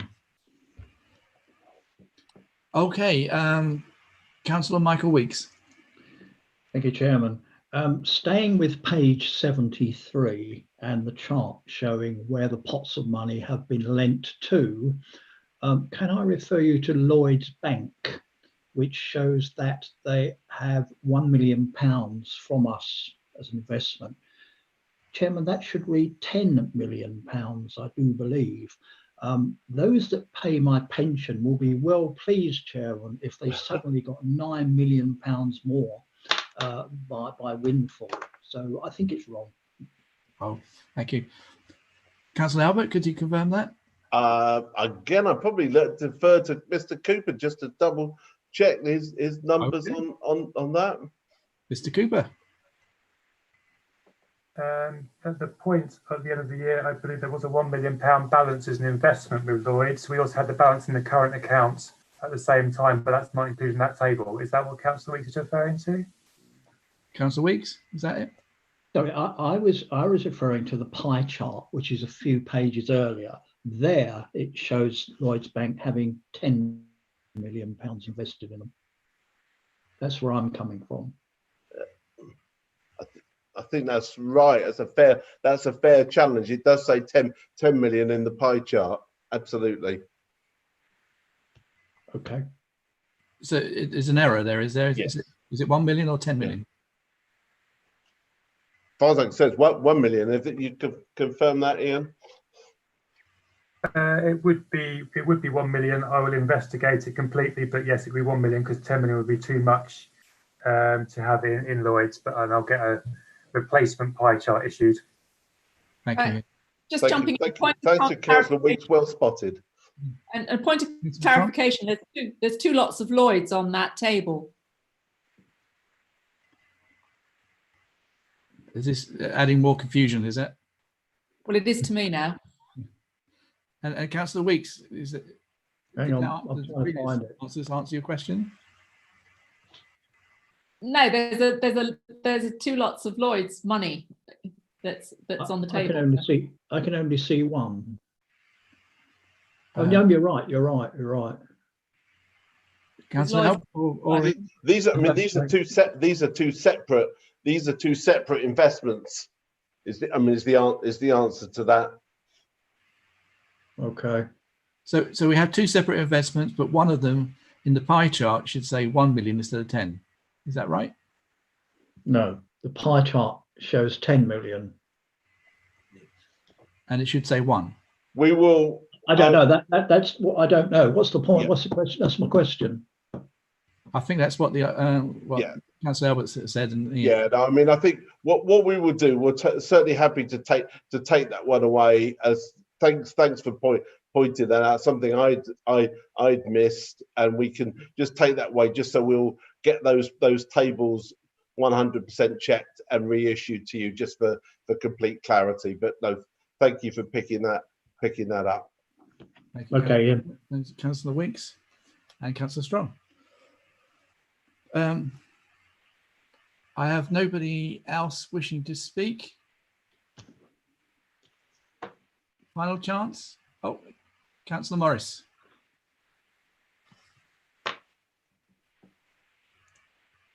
Councillor Morris.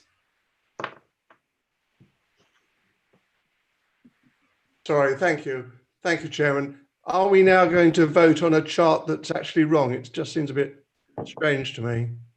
Just to appreciate a view on that.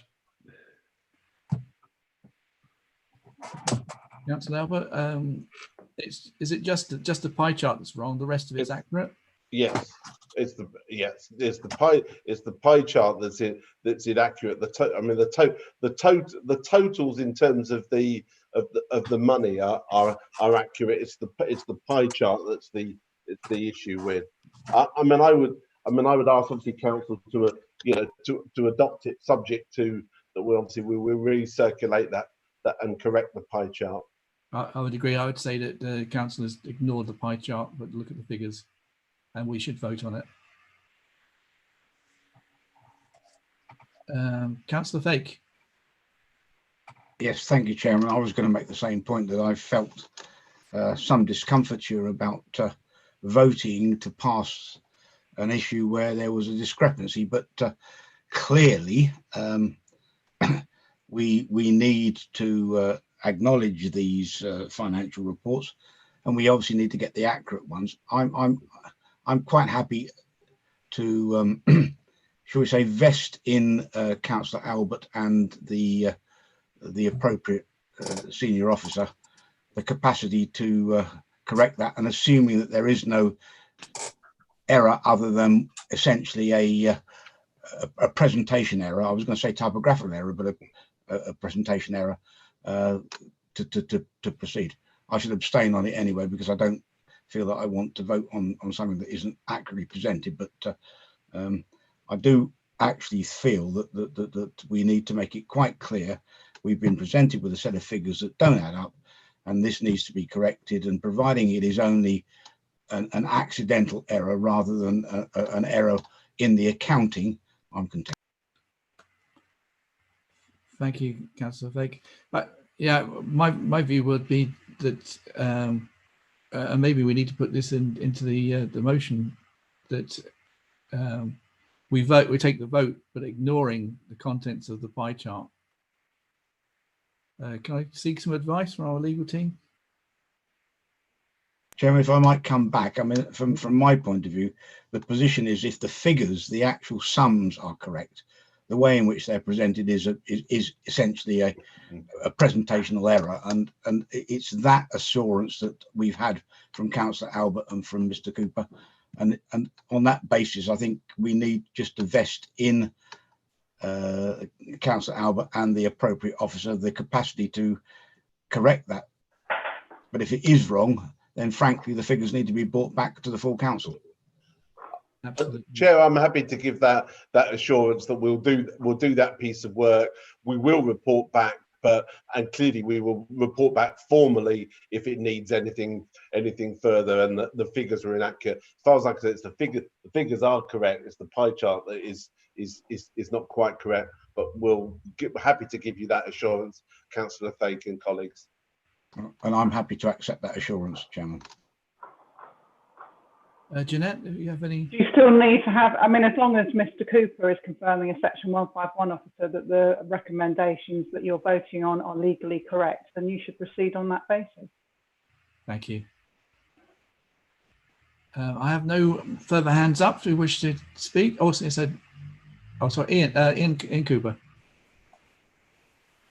Thank you, Chair. Yeah, just to confirm that, just having a quick look back through, it is just the pie chart there's an error in. Obviously, we'll double check that and triple check it. What you're actually voting on in terms of the content of that report is the tables, because they are the prudential and treasury indicators that you're being asked to approve. And having had a skim through those, they are all correct. It's just the pie chart, which is there for information only, that is incorrect. Thank you, Mr. Cooper. Councillor Morris? Yes, thank you, Chairman. So just to clarify, the Lloyd's 10 million on the pie chart, does that include the second 1 million that's on page 73 or not? So is the figure, should the figure be 2 million under Lloyd's or 1 million under Lloyd's on the pie chart, and certainly not 10 million under Lloyd's? I'm just a bit confused by the whole thing, I'm afraid. On the pie chart. Do you want to respond to that, or would you like Mr. Cooper to? If Mr. Cooper, if you'd like to come back on that one. Yeah, I believe it should be £2 million on the pie chart to represent the two £1 million investments as at the end of the year. And that just confirms that the pie chart is in error, not the. Yeah, the table is correct. It's the pie chart is in error. With that, I'm happy to proceed to a vote. Hilary, can you take us through the vote, please? Yes, Chair. So you're voting on the recommendations in item 6C. So if you can vote now, please.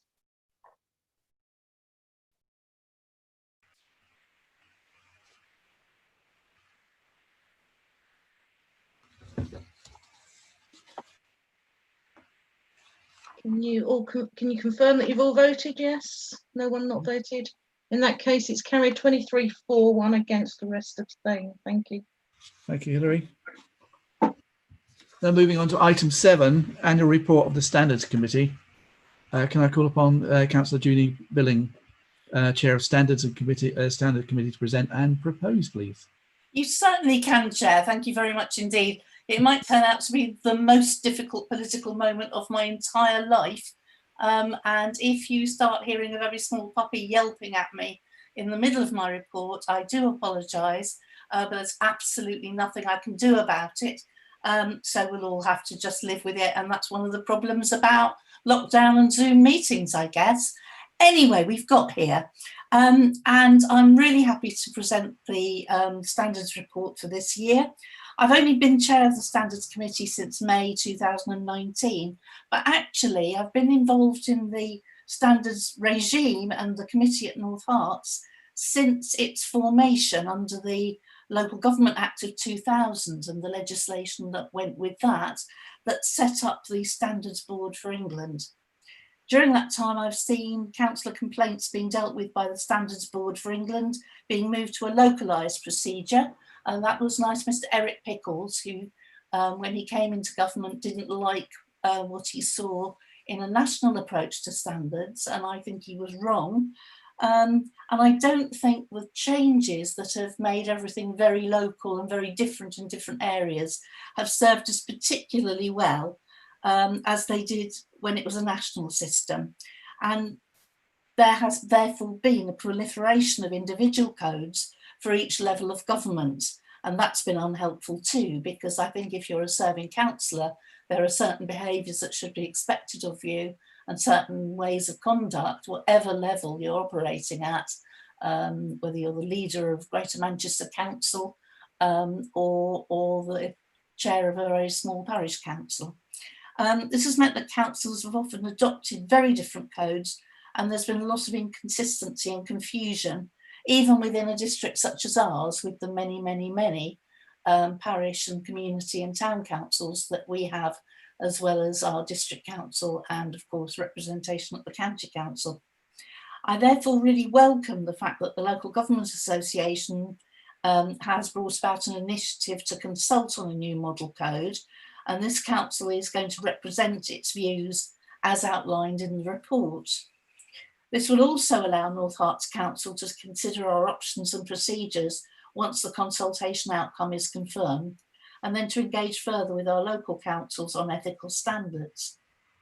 Finally, I'd like to take this opportunity to thank our people who I'm going to call independent persons, which is a funny thing to say really, but that's what they're called. They're not independent people, they're independent persons. Nicholas Moss and Peter Chapman. I actually think that standards committees were better chaired by independent persons rather than us, in a sense, marking our own homework. It could be seen by the public to be by when we have politicians as chair and vice chair.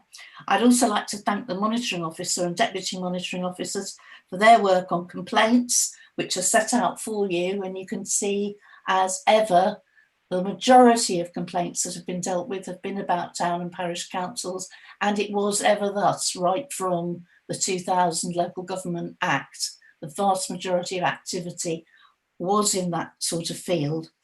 And I'd also like, of course, to thank my Vice Chair, Ruth Brown, for supporting me through what is not actually the most onerous of jobs, because generally speaking, councillors are a pretty well-behaved lot, and therefore it doesn't get too painful and too difficult for too long. Thank you very much. Happy to either answer questions if they're manageable for me, or refer them to Jeanette if they're too difficult. Thank you. And Councillor Billing, you're moving that motion. You're proposing. I am moving that motion. Yes.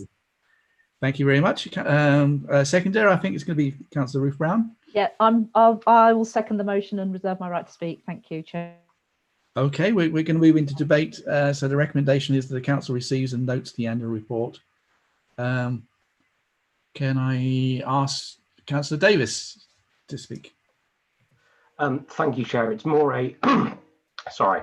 Thank you, Chair. It's more a point of order, really. I am a member of a parish council that it's explicitly mentioned in section 8.5 of this report. Could you clarify whether that gives me an interest to declare? I need to refer to Jeanette for that one. Jeanette, please. Well, you have a number of councillors, and yourself included, who are actually on this. This just basically gives a summary. So I don't think, other than the fact that you have declared that you are a community councillor on that particular council, that it causes an issue in this regard, because you're just noting the report. Okay, thank you. If it was for you, George, it'd be the same for me, wouldn't it? It's being a fellow councillor. Okay, is that all right, George? Yes, thank you. Thank you. Councillor Levitt?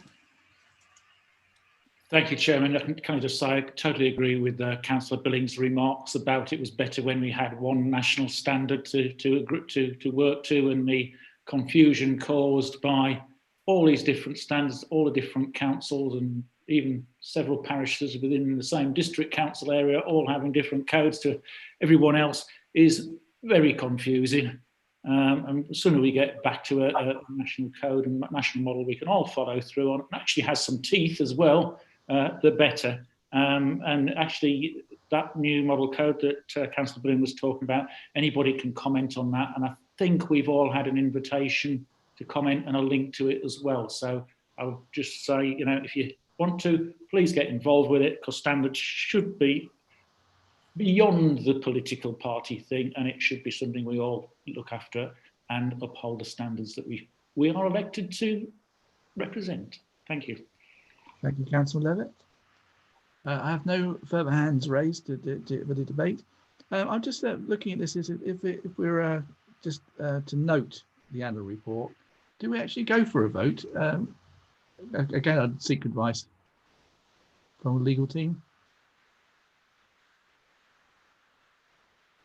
Well, I think you've taken the view in the past that we now use the actual voting button. So unless Hillary's going to say something to the contrary, yes.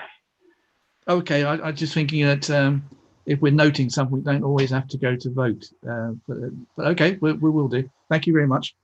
Okay, in that case, Hillary, will you take us through the vote? Thank you. And I wouldn't disagree with Jeanette at all. So if you could all vote, please, using your red cross, green tick and blue. Abstain, raise hands, please. Not so much a vote as an acknowledgement that we note. Absolutely. Okay. Okay, and that's carried 38-4. Thank you. Thank you, Hillary.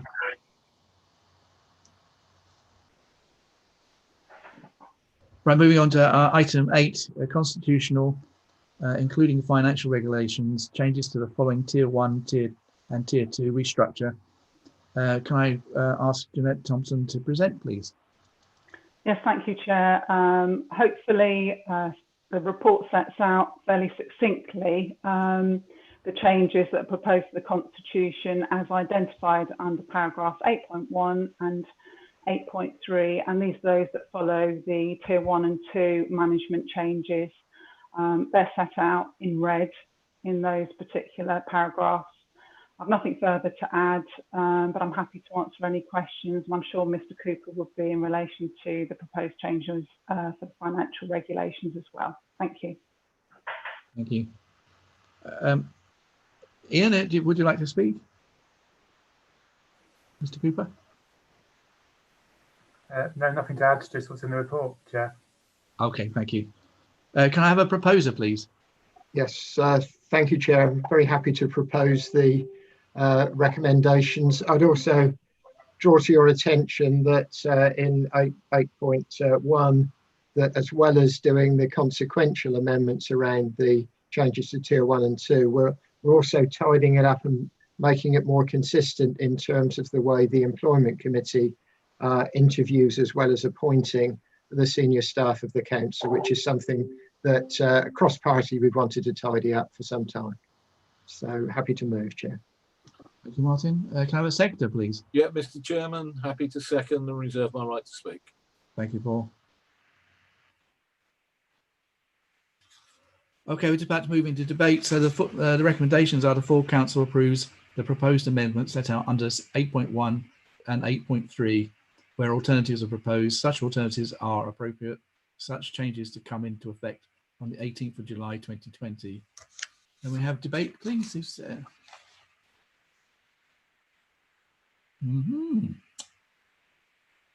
Okay, I don't think there's any debate. So Hilary, can you move us to the vote, please? Certainly. So if you can all vote in the usual manner, please. Green tick for agree, and red cross for don't agree, and blue hand for abstain. Thank you.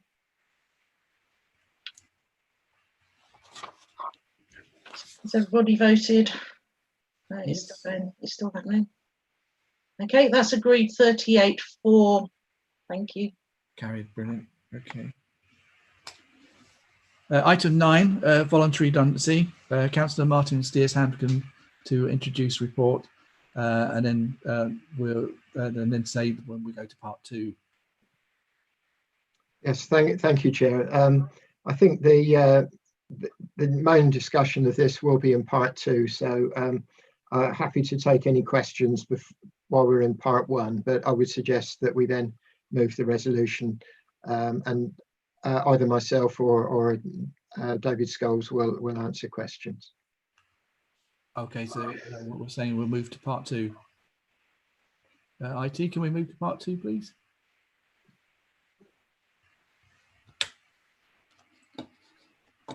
Breakout room.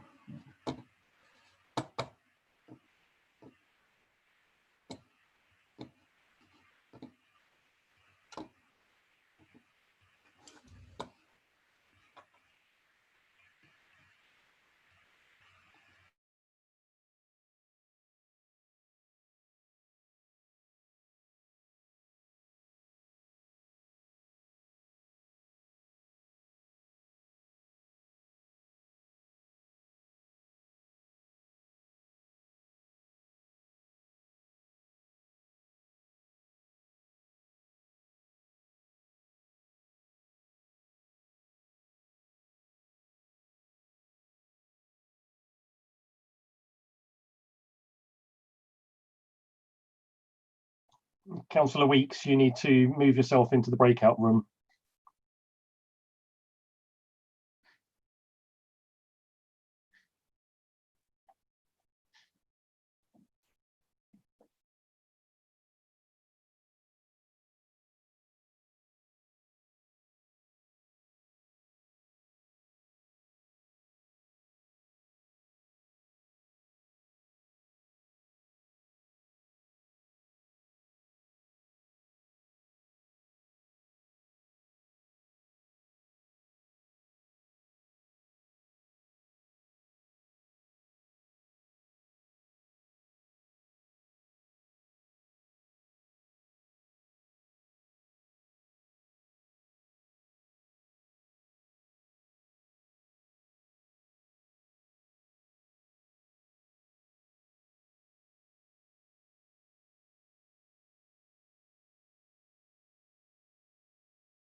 So, Chair, we'll need to go through the roll call just to make sure everybody's back again.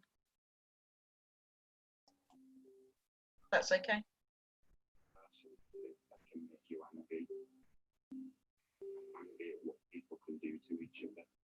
Chair?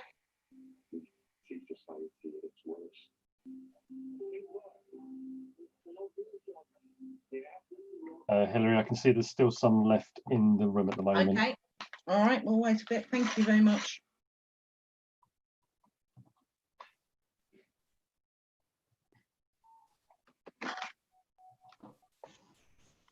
Chairman, Have you closed the room down, Mark?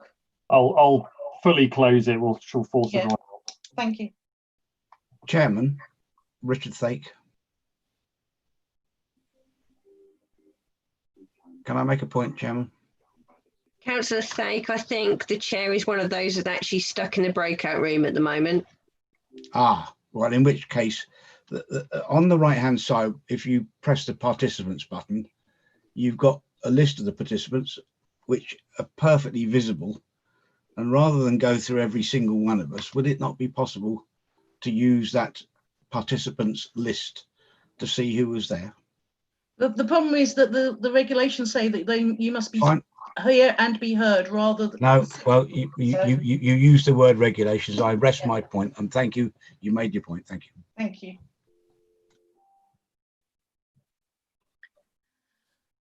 Was only trying to help. Chair, have you returned? The room is now closed, Hilary. Everyone's out and in here. Okay, so. Hilary, Terry's muted. I think he's speaking, but he's muted. Okay, Councillor Tyler, let's see if we can get him unmuted.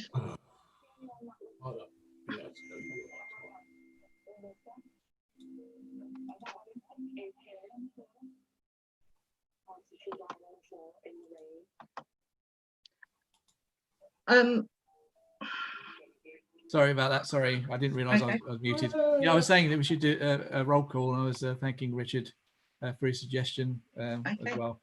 So, if we can please conduct a roll call. My apologies. Okay, I will very quickly run through. If you don't mind, I'm just going to say your surnames without councillor in front. That'll make it slightly quicker. Albert. We've done a roll call, surely. Sorry? Yes. We've just done a roll call. We have to make sure that without Terry. Not at all. Alan. Yeah. Aspinwall. Yeah. Barnard. Yep. Billings C. Sorry, I'm here. Thank you. Billing J. I think I'm here, yeah. Bishop. Yeah. Brown. Here. Bryant. Here. Clark. Here. Collins. Hello. Davies. Here. Deakin Davis. Here. Dennis Harburg. Here. Derbyshire. Yeah. Green. Green. I'll come back to that. Simon Harwood. Here. Hone. Here. Hoskins. Here. Hewson. Here. Hunter. Present. Jarvis. Here. Levitt. Here. Mantle. Here. McNally. Here. Moody. Here. Morris. Yeah. Muir. Here. Nguala. Here. North. Here. Oliver. Here. Prendergast. Here. Rice. Present. Ruggiero Chaka. Present. Shanley. Present. Stiz Hanscom. Here. Strong. Present. Tart. Here. Fake. Yeah. Tyler. Here. Tyson. Councillor Tyson. I'll come back to you in a minute. Weeks. Present. Okay, we're Councillor Green. I didn't hear from you. Councillor Green's here. You're muted. Do you want to just turn your mute off? Councillor Green. I'm here. Thank you I'm very here. much. And Councillor Tyson, I didn't hear you. I'm here. Thank you. Officers David Scholes, Here. Anthony Roche, Yep. Yeah. Jeanette Thompson, Yeah. Ian Cooper, Present. and Mel Stimpson. Present. Thank you very much, everybody. Thank you, Hilary. Having considered the information in part 2, we now return to item 9. Can I call upon Councillor Steers-Hanscom? Is there anything further you wish to add or say as an introduction? Simply to move the recommendations in part 1, Chair. Thank you. Can I have a seconder? Happy to second, Mr. Chairman, and reserve my right to speak. Thank you, Councillor Clark. Now moving to debate. Would anybody like to speak? I have no raised hands to speak. Therefore, last opportunity. No. Okay, Hilary, can I ask you to take us through the vote, please? Okay, so your the recommendations are in the report that the council approves the proposed voluntary redundancy, details of which were in part 2, and that the council approves the use of special reserves to fund the redundancy costs. So if you can please vote, please.